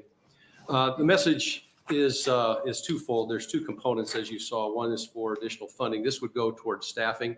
Let me give you a couple of hits real quickly. Several years ago, there were 7 regional specialists that assisted in EMS throughout the state. Most of those EMS regions go directly and help with volunteers. Those regional specialists are now down to 4. They haven't been replaced. 2 of those 7 regionalists went over to assist with other components that are no longer in. Those 2 are no longer involved as regional specialists. They have pushed over to other areas. The question, the $150,000 request on the reporting system. That reporting system, even though it has the word registry in it, it is critical because it gathers data from A to Z, as others testified, the length of time it takes to complete. But that data then at the local level goes to the state, and then the state relays that off to the national level for purposes of record keeping, for data, and most importantly now for learning, finding out what first responders are doing in the field, so better to educate them. It's a tool that's used. What's happening, though, as I understand it, visiting with the department staff, is that data that's collected and pushed out by the locals is not then being used. There's not enough staff to come back and tell the locals how that is being used, what they could do to better improve. The request is for that $150,000. It's my understanding that the contract that's in place now with Image Trend is the vendor that supplies that reporting system. That has been on a multi-year contract. That contract expires in June of 2023. And it's anticipated, because it's been a multi-year contract consistent on $160,000 each year, that an additional funding up to $300,000 total would be needed in anticipation of a new system. It is time consuming. It's difficult if you don't use it daily the way the paid services do in Omaha, Lincoln. It's difficult to use. The goal is to make it more user friendly. I've brought a letter from Ann Fiala. If the page could assist, please. I will not read it in the sake of time and your busy schedule today and always in appropriations, but I would like you to take a moment. And Ann Fiala is a member of the Board of EMS. That Board of EMS is appointed by the governor, approved by all of you, and is an advisory council to Health and Human Services, the office that provides all this wonderful work. She has several key points in her letter to you. And she recounts that 50 Cents for Life was initiated at the request of the volunteers, first responders. This is all EMS. This doesn't have anything to do particularly with the category of fire. But it was requested at $1. It was unsuccessful at $1 in the 2000 legislative year. It came back at 50 Cents for Life, but that has been stagnated for 20 years now. It's a cash fund, and because of the difficulty in elevating that cash fund to present day to make it $1 per motor vehicle registration annually, that's where the 50 Cents for Life comes from. 50 cents, registration of a motor vehicle accumulates. That brings in about $1.2 million, I understand, annually. That $1.2 million is not cutting it. These people at the staff level are doing less and less because they don't have the numbers, they don't have the volume, they don't have the ability to help those that are volunteering in the field. As you'll see from Ann Fiala's note, she says this would supply a lifeline to the program. Second paragraph to the end, this would supply a lifeline to the program that's desperately needed by the volunteer senators. We'd appreciate you incorporating this into your budget as you prepare to submit that to your colleagues. Thank you very much. Other questions from the committee? I had a question. Has there been a bill lately to increase the 50 cents? The conversations were in 2017, and those conversations were met with resistance. Frankly, sir, I don't recall, Sir Clements, if that bill was introduced or if it was just squashed because of the resistance. You know what I know. I mean, sorry, I shouldn't say you know what I know. Let me restate that and say when when the administration and the legislature has looked at increase of fees, it's looked at it as I've heard the words, as an increase in taxes. And that has been so difficult to overcome that instead of going to $1, the thought was go to general fund, go right to general fund. And that was the cut that Senator Dorn recognized, that let's cut right to the general fund. Yes, sir. All right. I've been seeing in other situations, such as the radio request, just a problem with underfunding in the volunteer fire departments. I would think if somebody came up with a way to increase their local funding, we would have less of these type of issues. Have you worked on figuring out how to fund the local departments, rescue and fire? Our words are recorded. No one can see the bruises on my head for banging my head against the wall, and the association banging its head against the wall. Yes, yes, yes. The fire districts, the fire service were placed within that group of categories where they had to ask for funding from the county levels. They were placed in that in 1998, and so the restrictions have been limited to what the counties authorized. There was a little bit of room that was awarded by the legislature a few years ago to allow a little bit more levy freedom, if you will, because there were some counties, if you can believe this, Senator, and I know you will, because I'm telling you, there were counties that were not giving any levy authority to fire districts, zero, because the county was up against 45 cents. The county didn't have any room, and they said, you know what? I bet the people out in Blackacre County, they will vote for an increase of the levy, because you know what? Everybody knows you need fire service. Everybody knows you need rescue service. The counties were putting zero levy authority for those requests, and the fire districts and the fire departments were having to go out and advertise and market to go out and vote to increase that levy authority for the fire districts. So yes, my head is bloody, sir. All right. Well, you raise a great point, though. Thank you. Yes, sir. Any other questions? Seeing none, thank you for your testimony. Thank you, members. Are there additional proponents for LB 415?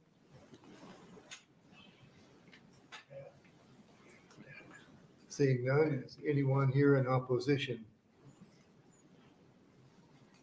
And seeing none, anyone here in the neutral capacity? Seeing none, Senator Dorn, you may close.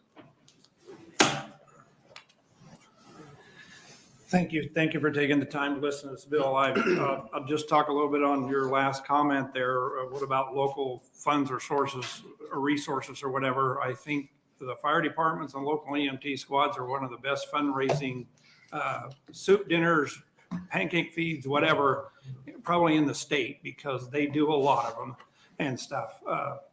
Many of the rural areas, if not most all of them, are volunteers. This morning while we were in session, we average, my volunteer rescue squad I'm on with the ambulance, we average 80 calls a year. But this morning we had 2 of them during session because I get them on my phone. So that shows you what it's like. I don't know if there were enough people there. There must have been enough people there today because they did take both of the calls and they didn't keep coming across. Our squad, like many of these squads, we talk about employment and we talk about staffing, are really being challenged by getting enough volunteers. I call it the older people, Senator McDonnell and myself, Senator Clemens. There was a proud group of people that volunteered a lot and knew how important it was to have that community and that aspect of volunteers being there. If they weren't there, nobody was there. We somewhere along through the years that has slowly diminished. We are really being challenged. Many of the squads are really being challenged with getting enough volunteers. So thank you very much for this. Appreciate your time listening to this. And one other thing, we did bring a bill 2 years ago. We brought a bill to try to get 50 cents to $1, but it was theoretically a tax raise, so it didn't go anywhere. So that's what happened. So thank you. Thank you. And we have position comments.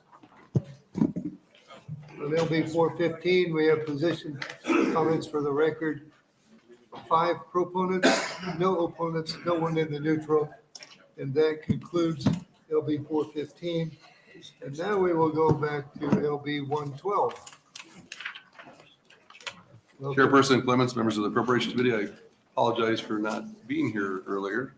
And thank you, Senator Dorn, for jumping ahead. My name is Mike McDonnell. I'm a KEMCDO and ELL. I represent Legislative District 5, South Omaha. I'm here to present LB 112 and Amendment 919, which amends the bill to appropriate funds from the Temporary Assistance for Needy Families, TANF funds, for the fiscal year 23-24 and fiscal year 24-25 to the Department of Health and Human Services. Agency 25 for the program 354 Child Welfare Aid, specifically for activities of child advocacy centers.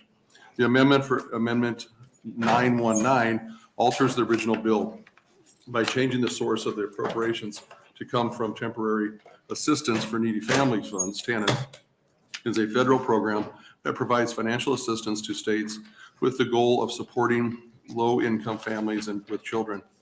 The funds aim to help families achieve self-sufficiency by providing assistance in areas such as childcare, job preparation, and work support. Child advocacy centers meet TANF eligibility requirements as they directly align with the program's objective of promoting child and family well-being by providing services that address the effects of the abuse and neglect on children. These centers contribute to the stability and safety of vulnerable families, helping them to overcome challenges and achieve self-sufficiency. In Nebraska, a substantial amount of TANF funds remain unspent each year, indicating that there are available resources to support initiatives such as a child advocacy center without compromising other essential programs. Allocating a portion of these unspent funds to child advocacy centers would be a responsible and effective use of resources, further benefiting Nebraska's children and families. Investing in child advocacy centers is vital to ensure that children receive the comprehensive care and support they need during some of the most challenging moments of their lives. The services provided by these centers may not only help children and families recover from trauma, but also contribute to preventing further instances of abuse and neglect. By amending LB 112 with Amendment 919, we are reinforcing our commitment to the health and well-being of our state's children and their families. Continuation of such appropriations in future years will enable these centers to maintain and expand their vital services, further promoting the welfare of Nebraska's children. I urge you to support Amendment 919 and LB 112 and the appropriate use of TANF funds to enhance the impact of child advocacy centers across Nebraska. This amendment not only ensures responsible allocation of resources, but also demonstrates our dedication to supporting the vulnerable families and improving the lives of children in our state. So if you look at the fiscal note that was written on January 9th, Amendment 919 was brought to us we received it yesterday. So when you're looking at that, also in your package, your handout, it breaks down on one of the handouts, the Child Advocacy Center funded with TANF. The TANF balance in Nebraska has grown significantly over the last 8 years, from 55.9 million in 2014 to 130 million in September 30th of 2022, an increase of 236%. Auditor Mike Foley expressed concerns in 2014 over the unused balance of the federal funds. We currently are bringing in 56.6 per year. The TANF funds have to meet one of four purposes. One, assisting needy families so that children can be cared for in their own homes. Two, reducing the dependency of needy parents by promoting job preparation, work, and marriage. Three, preventing out of wedlock pregnancies. And four, encouraging the formation of and maintenance of two-parent families. There's also where they're located throughout the state, another handout. Right now, we're talking about affiliated with the 7 CACs are 10 satellite locations. The satellites provide children, family, and members local investigative services, easier access to forensic interviews, advocacy services, and family support closer. You have Bridge of Hope in North Platte, Capstone and Gearing, First Light Child Advocacy Center in Grand Island, Brave Bee Child Advocacy Center in Lincoln, Family Advocacy Center in Kearney, Faith Regional, CAC, Norfolk, Project Harmony in Omaha. You also have a couple letters, and one is from Chief Todd Schmatter talking about the numbers and how much this has helped in the area of the city of Omaha. In 2015, Nebraska CAC served 4,995 children. There has been a steady increase in the numbers of children served since that time. In 2021, Nebraska CAC served 7,800 children. Here to answer your questions, and I'll be here to close. Senator Wishart? Well, thank you, Senator McDonnell, for bringing this bill. Just to be clear for everybody who's listening in and for the committee, TANF funds are federal cash funds, so they're not general funds. Correct. Okay. And it's my understanding that another state, Arkansas, has utilized their TANF funds for this very purpose. Correct, and that is also in the handout I gave you. If you look at it talks about Arkansas, how they've used their TANF funds. So then we have a roadmap for how the department could utilize these TANF funds to support this important purpose. The ground has been plowed, yes. Okay, thank you. Other questions? Senator Erdman? Thank you, Senator Clements. Thank you, Senator McDonnell. So I just see the amendment you have out. I think you referred to it as 909. I think it's 919. Yeah. Okay, just for the record, I wanted to be that clear. So the addition of the information or language starts on line 16 right after January 2023. Is that correct? Is that where that additional language is? I think that's where it starts. Here's my question. Look, are you referencing the amendment? Yeah, I am. Okay, let me get to the amendment. 919. So my question is this. Why did you have to add the language going forward after that 2023? So I'm at amendment 919, and what line were you referencing? Line 16. Line 16. Right after January 1. Is the intent of the legislature that federal funds from the Temporary Assistance for Needy Families Program be used for the purposes of this section and such appropriations continue in the future? Yeah. Yeah, So I want to why did continue you have into to add all that language? I want to continue into the future. Also, if you look at trying to get the talk about, as you go down with the Department of Health and Human Services, the state plan amendment, we wanted that in there. We wanted the CAC language in there from, if you go down farther in line 26. Okay. Then also we wanted to make sure the federal, if you look at the Federal Personnel Responsibility and Work Opportunities Reconciliation Act was cited in there. So we started adding to it. Okay, so your intent is what this is going to continue after? As long as we're getting the TANF funds from the federal government, yes. Okay, thank you. I'd also like to say someday, hopefully the need wouldn't be, but I don't think that's the direction we're going, but it's based on need and federal funds. Thank you. Senator Armendariz? Thank you. Thank you. Can you tell us what the balance of the TANF? 130 million. And over the last 10. are they not spent every year? Over the last 5 years, there's been $10 million that has not been spent on the average over the last 5 years. We're requesting 7.5, but currently you're at 130 plus million. So how much of it is 56.6 million we get per year from TANF. per year? But the total that's in the account right now is 130 plus million.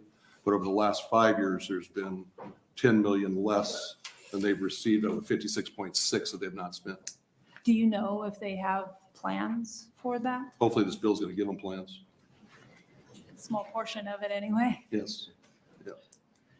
And I don't want to say that the work they've done and the other TANF that has been sent, the dollars haven't been helpful, but hopefully this gives them direction with another 7.5 of that extra TANF money that we have per year out of the last 5 years of the average of the 10. Other questions? Seeing none? I'll be here to close. All right. And we welcome the first proponent, please.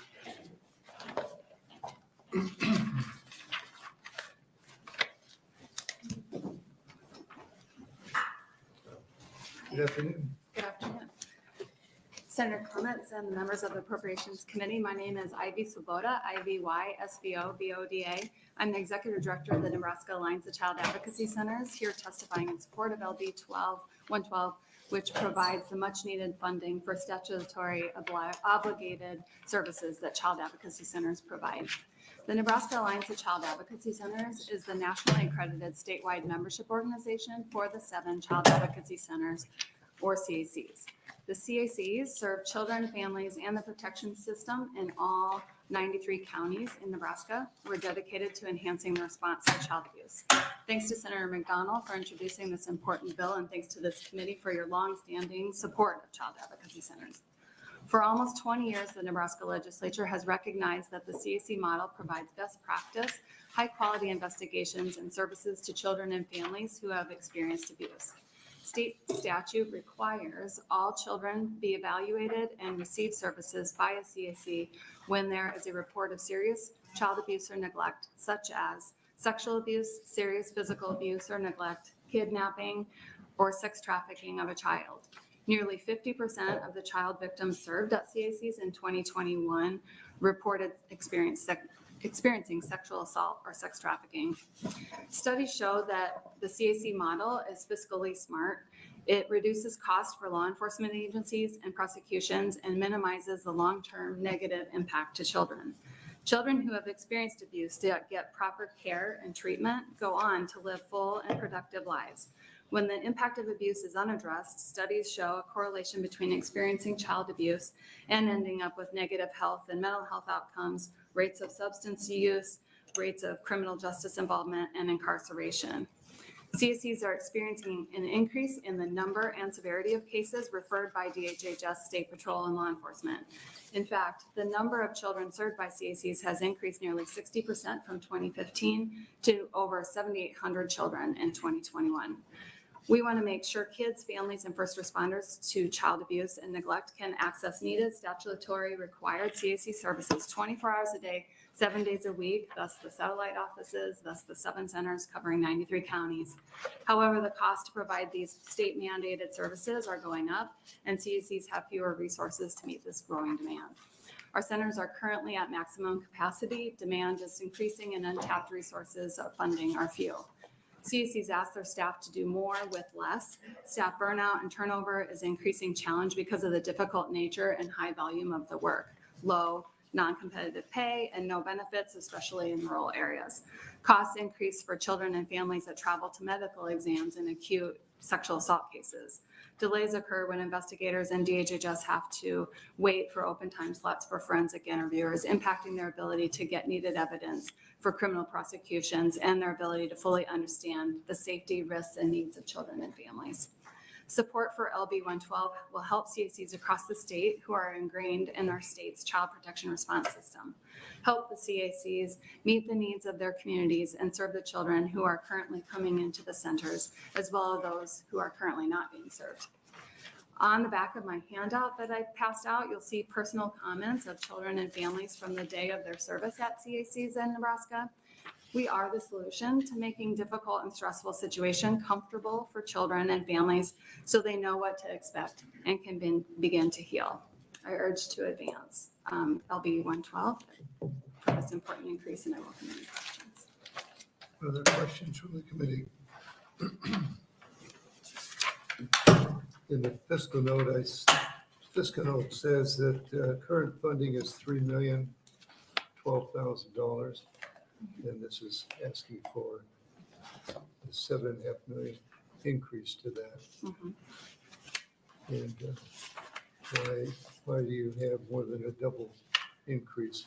We've really been underfunded for years, and the CACs haven't had any of the provider rate increases because we're not child welfare providers. So within this department, how we receive the funds, we haven't been receiving any increases. And so the need for now, the increase in that 60% has grown. Senator Wishart? Just along those lines, it's my understanding you're utilizing a funding model that other states have used successfully. Can you talk a little bit about that? Sure. Both Maryland and Utah used they calculated the number of hours that it would be for a child to go through the system and go through a child advocacy center. So we outlined those costs per case. And looked at those hours, and after determining that and the salaries based on CACs in the Midwest region, we calculated that for the mandated services of the forensic interview, the advocacy, the medical, and the multidisciplinary team coordination. Other questions? Senator Erdman? Thank you, Senator Clemens. Thank you for coming. Mm-hmm. In your handout, you have a map of the state. Mm-hmm. Absolutely. And there's a significant portion of the state have no offices. If you receive additional funding? Will there be offices located in those areas? Well, our intent is to make sure that we serve the children and families in all the counties. So all counties are assigned to a child advocacy centers. There is, so like especially in the northern service area, you see that. But we have close connections with investigators and those workers in Valentine's Day. And they are connected with the Norfolk Center. Our intent is not to increase and put in additional, but to make sure that we do figure out how we can best serve all children and families, and especially like those wait times and all of that, to make sure that's addressed. So if I'm in Senator Brewer's district, which is most of the red, and I need service, where would I go? You could go to Shadron and Alliance, and there's satellite offices there where you can receive services, or to the Norfolk Center. Any of the, if you are closer to a different child advocacy center, each child advocacy center, we work together. So fortunately, I'm the state chapter, so we kind of work on these things together. So one CAC might call another CAC and say, hey, we have a family here, let's coordinate this together. And then they would make sure that the family's hooked up. But if you're in that orange area, you could be 250 miles from the nearest office. Up to like 4 hours. So is your intent to open offices so people will have to travel so far? Most likely not. One of the things that we're looking into, we do telehealth services, especially so that to try to see those in the remote areas so that that way they can access those services for like law enforcement and health and human services to make sure that they're able to observe the forensic interview. Senator Vargas? Thank you. For a second, I thought Senator Erdman was bringing an amendment to fund a new location out in western Nebraska. Is that right? It's called Preserve the Third. Thank you very much for being here. I wondered if you could speak, I know you got this on the record, but that there's been an increase of 58% of children that have been served between 2015 and 2021. That is 58% increase in individuals served, but with the same funding allocation that we provided since 2015. And it has been consistently growing. I don't want to ask you a policy question as to why it's increasing, but what happens if we don't fund this? What happens with what we're expecting to be close to 8,000 plus here in the next several years? How do you continue to provide the services under your model? How do you continue to afford it? Right. We've done more with less as we have to bring us to now. So now we are at more of a crisis spot to retain employees, to keep them there, to be able to serve. So we wouldn't be able to serve the children and families. So it would take longer to be able to get in. A lot of these things, especially like if you're looking at medicals, those need to be conducted within a certain time frame. We're focused on the healing and so not only prosecutions, but the healing for children and families. So as I testified, it'd be to the like incarceration rates, and people are looking at substance abuse, or they're not able to work this out in their family units. So.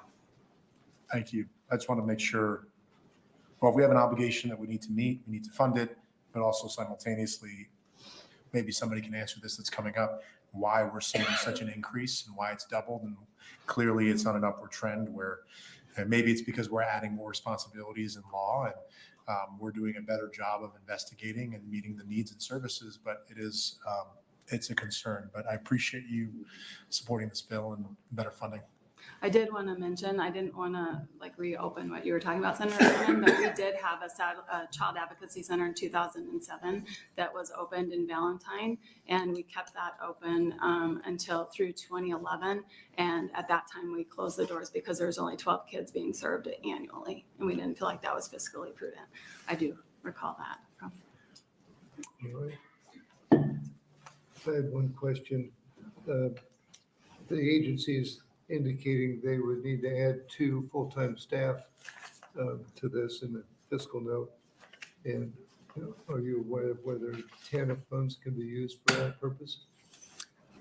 I am not aware of that, and I'm not aware, I guess that's their determination that they would need 2 additional staff for this. Well, we can let Senator McDonnell check into that. Other questions? Saying none, thank you for your testimony. Are there additional proponents for LB 112? Good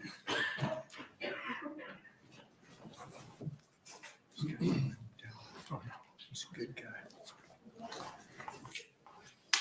Good afternoon, members of the Appropriations Committee. My name is John Westman, John-Westman. I'm currently serving as the Merritt County Sheriff in Central City, Nebraska, testifying today in support of LB 112. On behalf of the Merritt County Sheriff's Office, First Light Child Advocacy Center, Nebraska Sheriff's Association, and to the individuals who join me in advocating for the best interests of children and have the desire to make a difference in the lives of children who have been victimized by sexual abuse, physical abuse, witnessed to violent crime, and recovered from a kidnapping or the sex trafficking of a child. The benefit of a forensically trained professional in a kid-friendly, safe, and relaxed atmosphere is invaluable. Limiting the number of times a child is interviewed reduces the chances for re-victimization. Having access to a facility that can conduct interviews with a certified trained forensic interviewer provides quality and support and advocacy. Access to trained medical personnel to complete forensic medical exams, hair and follicle testing to determine if the child has been exposed to drugs, and provides case coordination to ensure that each child receives appropriate services and prepares children and their families for court proceedings. First Light Advocacy Center provides training for law enforcement, health and human services, victim advocacy services, and to the schools in our communities. Due to the decrease in federal funding from the Victims of Crime Act, otherwise known as VOCA, a steady and significant burden has been placed on child advocacy centers throughout the state of Nebraska. The current funding level is not sustainable for child advocacy centers, particularly in rural Nebraska. These agencies are experiencing staffing shortages, which causes the trained interviewers to act as full-time marketing directors, fundraising specialists, and conduct administrative duties, all while attempting to provide forensic interviews for these children. These duties have caused unanticipated challenges and is impacting the capacity to serve victims of crime throughout Nebraska. Ladies and gentlemen, I am speaking to you from my heart. As a sheriff, trained forensic interviewer, biological parent, adoptive parent, foster parent, and advocate, I have witnessed firsthand the detrimental effects of sexual violence and trauma that children endure for the rest of their lives. The terror these children have experienced will forever haunt me. Just imagine the effect it will have on them for the rest of their life. We need to continue the mission to keep our kids safe by providing the necessary resources through our child advocacy centers. Although we may not be able to control the number of victims, I am confident when lawmakers and law enforcers collectively work together with these other trained professionals employed by the child advocacy centers, we will increase the number of victors. Thank you, Senator McDonnell, for sponsoring the LB 112 and to the Appropriations Committee for affording me the opportunity to speak with you today. I strongly urge you to include funding for child survivors of child abuse and neglect in the state budget package. I am happy to answer any questions you may have. Any questions? Senator Lippincott? First off, thanks for being here. We really appreciate it. Thank you. And for those of you on the committee here, Sheriff Westman is from my hometown, and he does an outstanding job in service to our community, and we really appreciate it. Thank you. Question for you. The Child Advocacy Center, what's the rule that they, or the role that they have in law enforcement in any kind of a criminal investigation? When we received the report, the intake, if you will, from the Department of Health and Human Services, and there's enough evidence to show the possible sexual abuse, physical assault, or any of those other indicators that I mentioned before, it's the most crucial as a part of that investigation. A Child Advocacy Center serves because they're trained and I'll date myself a little bit going back, but we used to not have that when I first started law enforcement. And so that victim, that child would be interviewed by several people. The responding officer, the investigator, the county attorney's office, the defense attorney's office, just a list of different interviews that child would have to receive, victimizing them each time. I couldn't put a price tag on our Child Advocacy Center. It's absolutely amazing for what they do. They're very limited in their staff, but they provide. They show up day and night to provide. The testimony itself, I can't speak for all the county attorneys out there, but the ones that I've worked with, I would say that's the number one key element to that case, to that criminal case. And also Nebraska Revised Statutes 28-728, just to reiterate what Ivy had previously said, mandates that the video recording of a child advocacy center for ages 3 to 18 years of age are alleged to be victims of sexual assault, serious physical abuse, or have witnessed a violent crime, including domestic violence, or have found to be in a drug endangered environment or have been recovered from a kidnapping. So the wide range of what they offer is great. The services are invaluable. One follow-up question on that. These crimes that you just mentioned, what percent of your time is taken to be involved in these things, and also budget? Speaking from a smaller rural agency, the investigator that investigates those cases not only they meet with Health and Human Services on several occasions, the Child Advocacy Center, they also take part in that interview. And what I mean by that, they're on scene with that interview with the Health and Human Services worker and the law enforcement investigator to work closely with that forensic interviewer to get those questions and things answered. So the time it takes it's a large amount of time.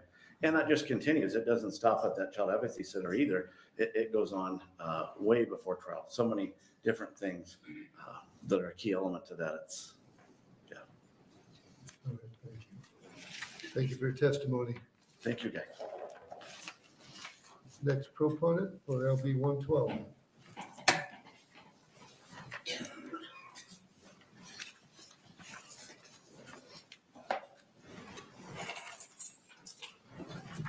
Good afternoon. Good afternoon, members of the Appropriations Committee.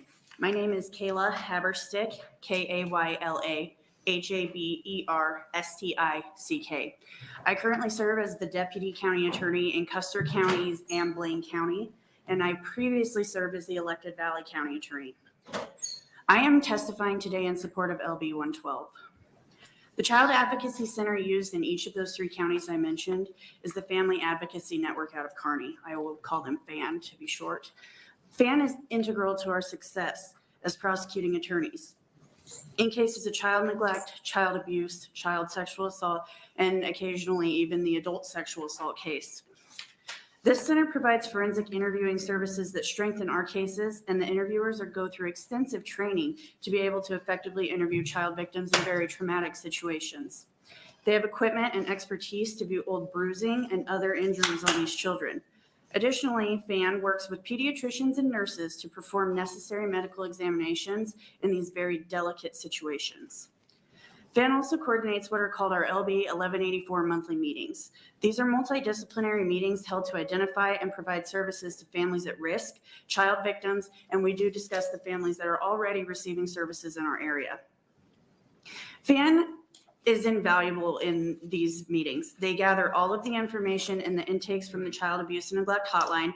They just streamline that into an agenda for all of us, send that out to everyone via email, and then they help me as the county attorney ensure that we're meeting all of our confidentiality and statutory protocols.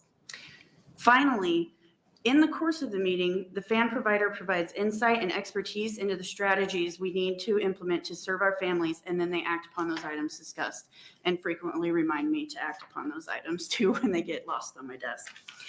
Our County Board of Supervisors in Custer County even acknowledge the need of these vital services by providing space in a county-owned building for FAN to have a satellite office in Broken Bow.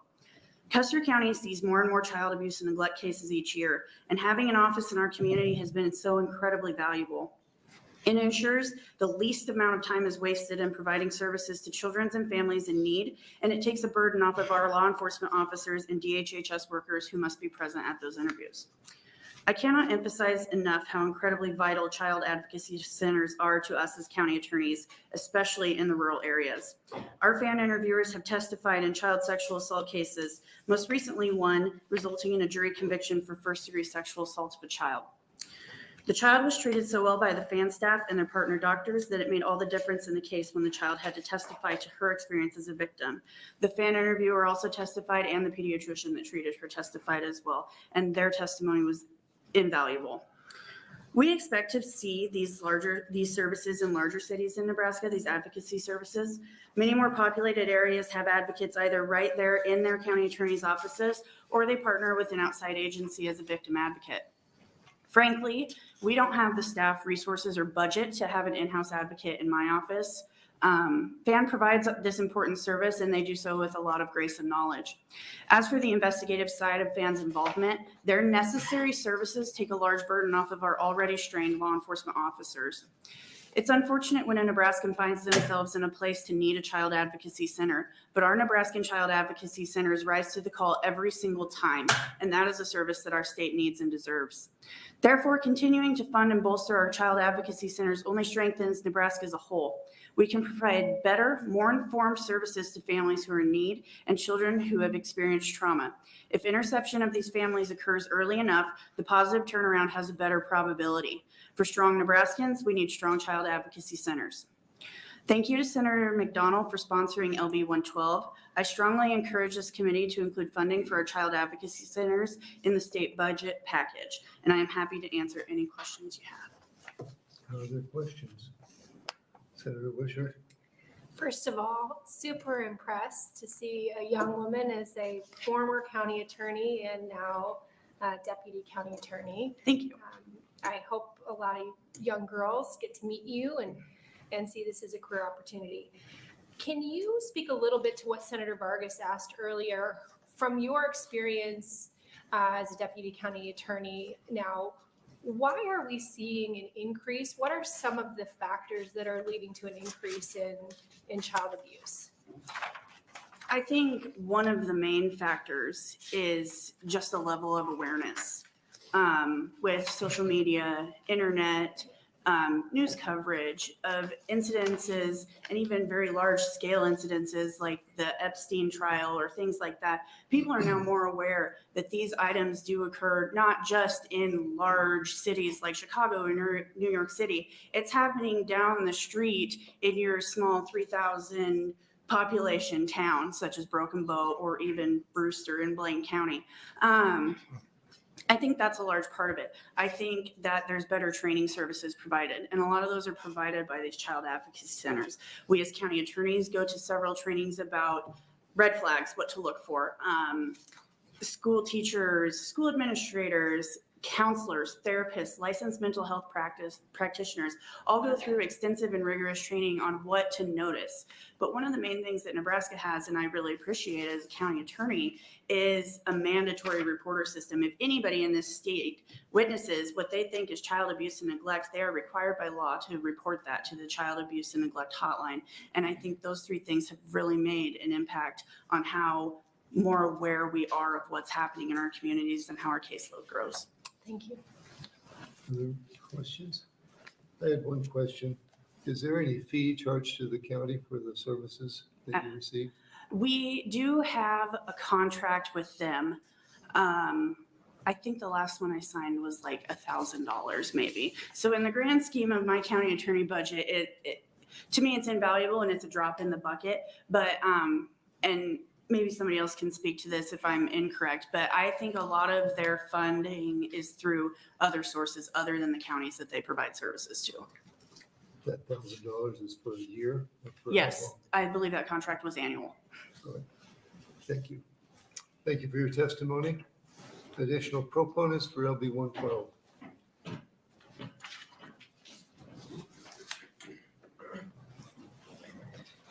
Good afternoon. Good afternoon. Greetings, Chairman Clements and committee members. My name is Gene Klein, Geneklein. I'm the Executive Director of Project Harmony, which is a child advocacy center in Omaha, Nebraska. We're one of the 7 centers across the state of Nebraska. And I'm here to ask for your support of LB 112. In 1992, this Nebraska Legislature passed a bill called LB 1184. We still refer to that bill today as LB 1184, which is the bill that created the multidisciplinary response to child abuse and child maltreatment.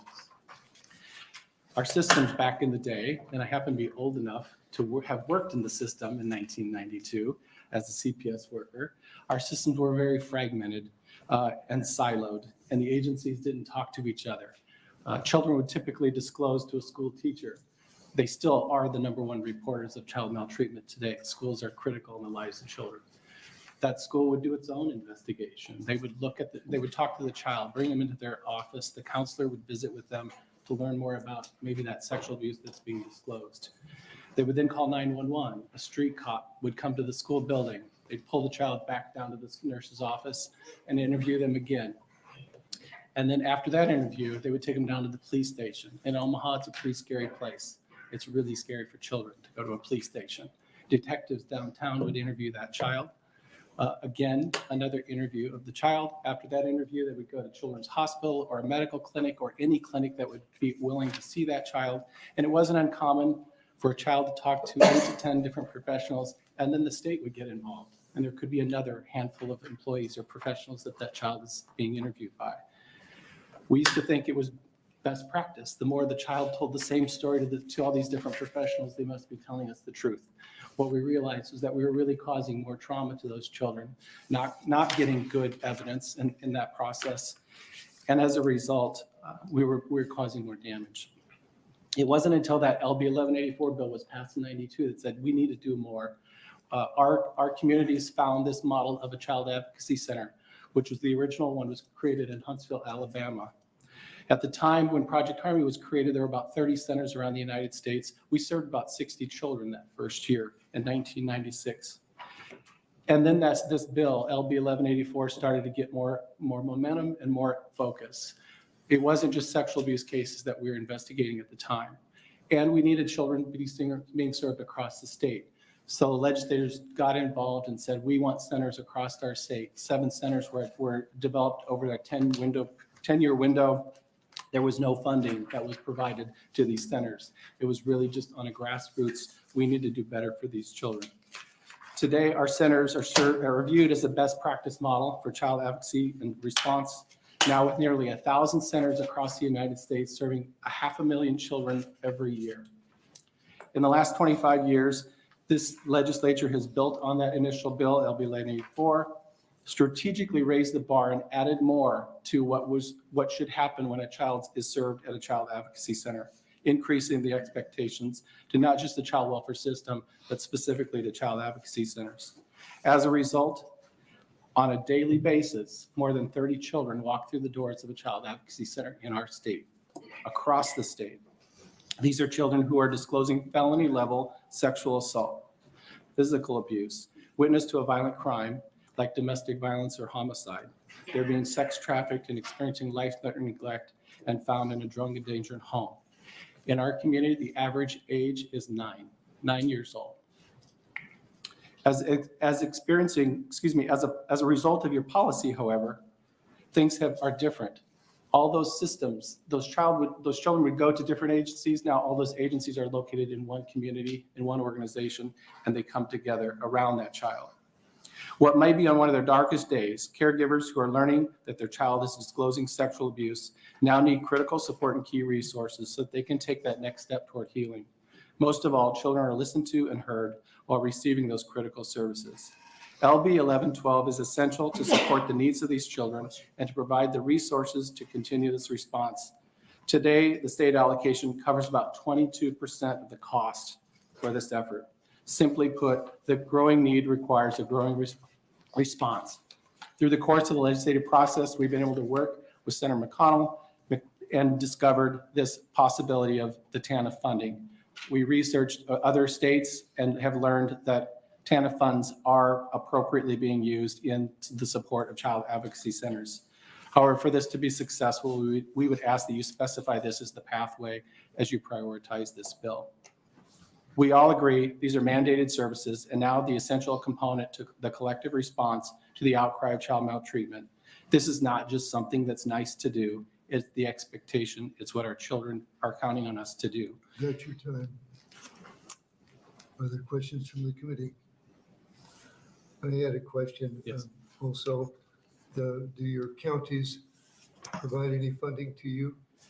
We do get some funding through the Douglas County, but it's some federal funds that are pushed through specifically for sex trafficking for the Omaha area, but not a direct allocation from Douglas County or Sarpy County, the areas that we serve. And I'm not sure about reading the amendment. There's a current funding of about $3 million of general funds. Is the intent that that $3 million also goes over to TANF funding? I don't know that answer. I would look to the senator. I will. Okay, I'll follow up with Senator McDonnell. Yeah. Thank you for your testimony. Other proponents for LB 112? Seeing none, is there anyone here in opposition? Seeing none, anyone here in the neutral capacity? Seeing none, Senator McDonnell, you may close.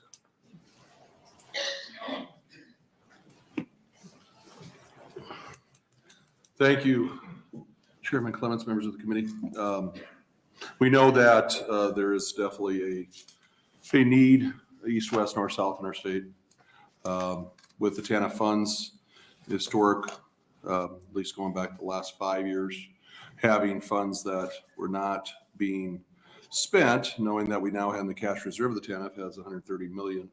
Looking at 10 million per year that's not being spent, asking for the 7.5 ongoing. Having conversations and working with the governor's office. The goal is to make sure that we're spending all the TANF money, of course, correctly. That's why it was discussed about the state of Arkansas that's already utilizing TANF funds in the way that we're discussing. And hopefully meeting the need in all parts of our state. So that is what we're working on, and using the funding, as Senator Clements was asking about the $3 million out of general fund, having this 100% funded going into the future with TANF, we think that's appropriate, but we also want to make sure that that is going to be ongoing, and we do cover all the expenses, and that's why we're looking at the 3 million and the 7.5, but also still talking about, can we use all TANF money to take care of this going forward? And my other question was about the 2 full-time employees increase you're working on, that being part of the funding? Asking that question, not knowing if we can, knowing that there is some rules in one of those handouts that I handed out earlier. They did talk about, the rainy day fund. They talked about how TANF money coming into the state would not be reappropriated to another state. Also, the idea of not earning interest off TANF monies. So there's some of those things that have been discussed, but we will look further into it and see if, for example, going back to the state of Arkansas, how they have further spent their TANF money. All right, other questions from the committee? We'd like to find out if Arkansas uses the TANF for administrative fees. That's what I said. Yes, I'll find out. All right. Okay. Thank you. Thank you. We have position comments on LB 112, 133 proponents, 2 opponents, 1 in the neutral capacity. And that concludes LB 112. And now we will open the hearing for LB 470 from Senator McDonnell. Thank you. Chairman Clements, members of the Appropriations Committee, my name is Mike McDonnell. Let's let the room clear just a minute, please.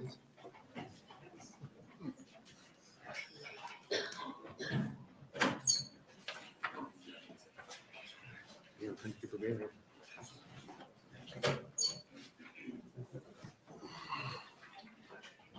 Yes, if you're planning to testify, please move forward.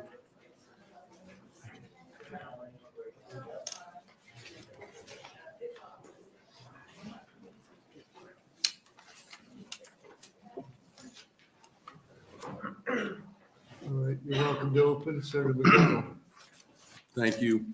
Chairperson Clements, members of the Appropriations Committee, my name is Mike McDonnell, MIKE-MCDONNEL. I represent Legislative District 5, South Omaha. I offer you a consideration today of LB 470, which seeks to increase in rates paid to child welfare providers who perform work on behalf of the Department of Health and Human Services and the Office of Probation Administration. As offered in the bill, the rate increases would amount to a 10% increase in 1 year of the biennium and a 7% increase in year 2. Those numbers, however, are offered at a starting point for discussion in the light of the practical circumstances surrounding the state of child welfare services in Nebraska. It is my intent to work towards an acceptable number for the committee, or even if it is less than the amount proposed. To begin, I'm passing around a spreadsheet that has been put together by a few child welfare providers that outline some of the historic rates paid for various child welfare services dating back to 2013-14 fiscal year. As you look at the chart, the columns signify the applicable fiscal year and the rows identify the services and the rate in the dollars paid for the services, with the list of DHHS services on the top portion and some probation services at the bottom. As you look across the column in each row, you'll note that the limited exception, the dollar rates stayed relatively the same for the majority of the last decade. When you add the overall stagnation of rates over the past 10 years to the present practical circumstances faced by child welfare providers, we get to a place where LB 470 is necessary. As we have heard from various stakeholders in other areas of government and business, inflation and the increased cost of wages in a competitive hiring market have placed incredible pressures on providers to maintain a workforce that can meet the needs of the children and the families they serve. If you add the state's commitment to increasing wages for its teammates, then private providers who are relied upon by the state find themselves faced with the difficult task of simply hiring enough people to do the job. Thank you for your consideration of LB 470. While I know that there is another ask, this is another ask for rate increases in the larger picture, please remember that these providers are ones who assist some of the most vulnerable children in our state, ensuring that they are able to provide the appropriate levels of care and attention that are critical to our success and the future of our children. Here to answer any of your questions. Questions? Senator Wishart. Thank you, Senator McDonnell. So I believe you were here in talking with CEO Smith about the department's plan for looking at sort of a holistic approach to rates. So with that in mind, have you looked at all at the ability to use TANF funds for our rainy day excess sort of cash fund, TANF fund pot of money to support an increase in rates to get through that period where the department is working with stakeholders to look at that comprehensive plan? Yes, so not only in my opening, as I mentioned, the percents of 10 and 7, also the idea of funding. And based on my last bill I just presented, looking at the TANF and the potential for that use, yes, we are. Okay, thank you. Other questions? Thank you. Thank you. Assume you'll be here to close. I'm definitely coming here to close. Thank you. First proponent. Welcome. Thank you. Good afternoon, Chair Clements and members of the Appropriations Committee. My name is Peg Shimmick-Ashe, PEGGSIEMEK-ASCHE, and I am the CEO of Nova Treatment Community headquartered in Omaha, Nebraska. I also have the privilege of serving as the president of Children and Family Coalition of Nebraska, or CAFCON. CAFCON is a member association of 12 nonprofits that provide child welfare services on behalf of the state of Nebraska. Our members serve children and families across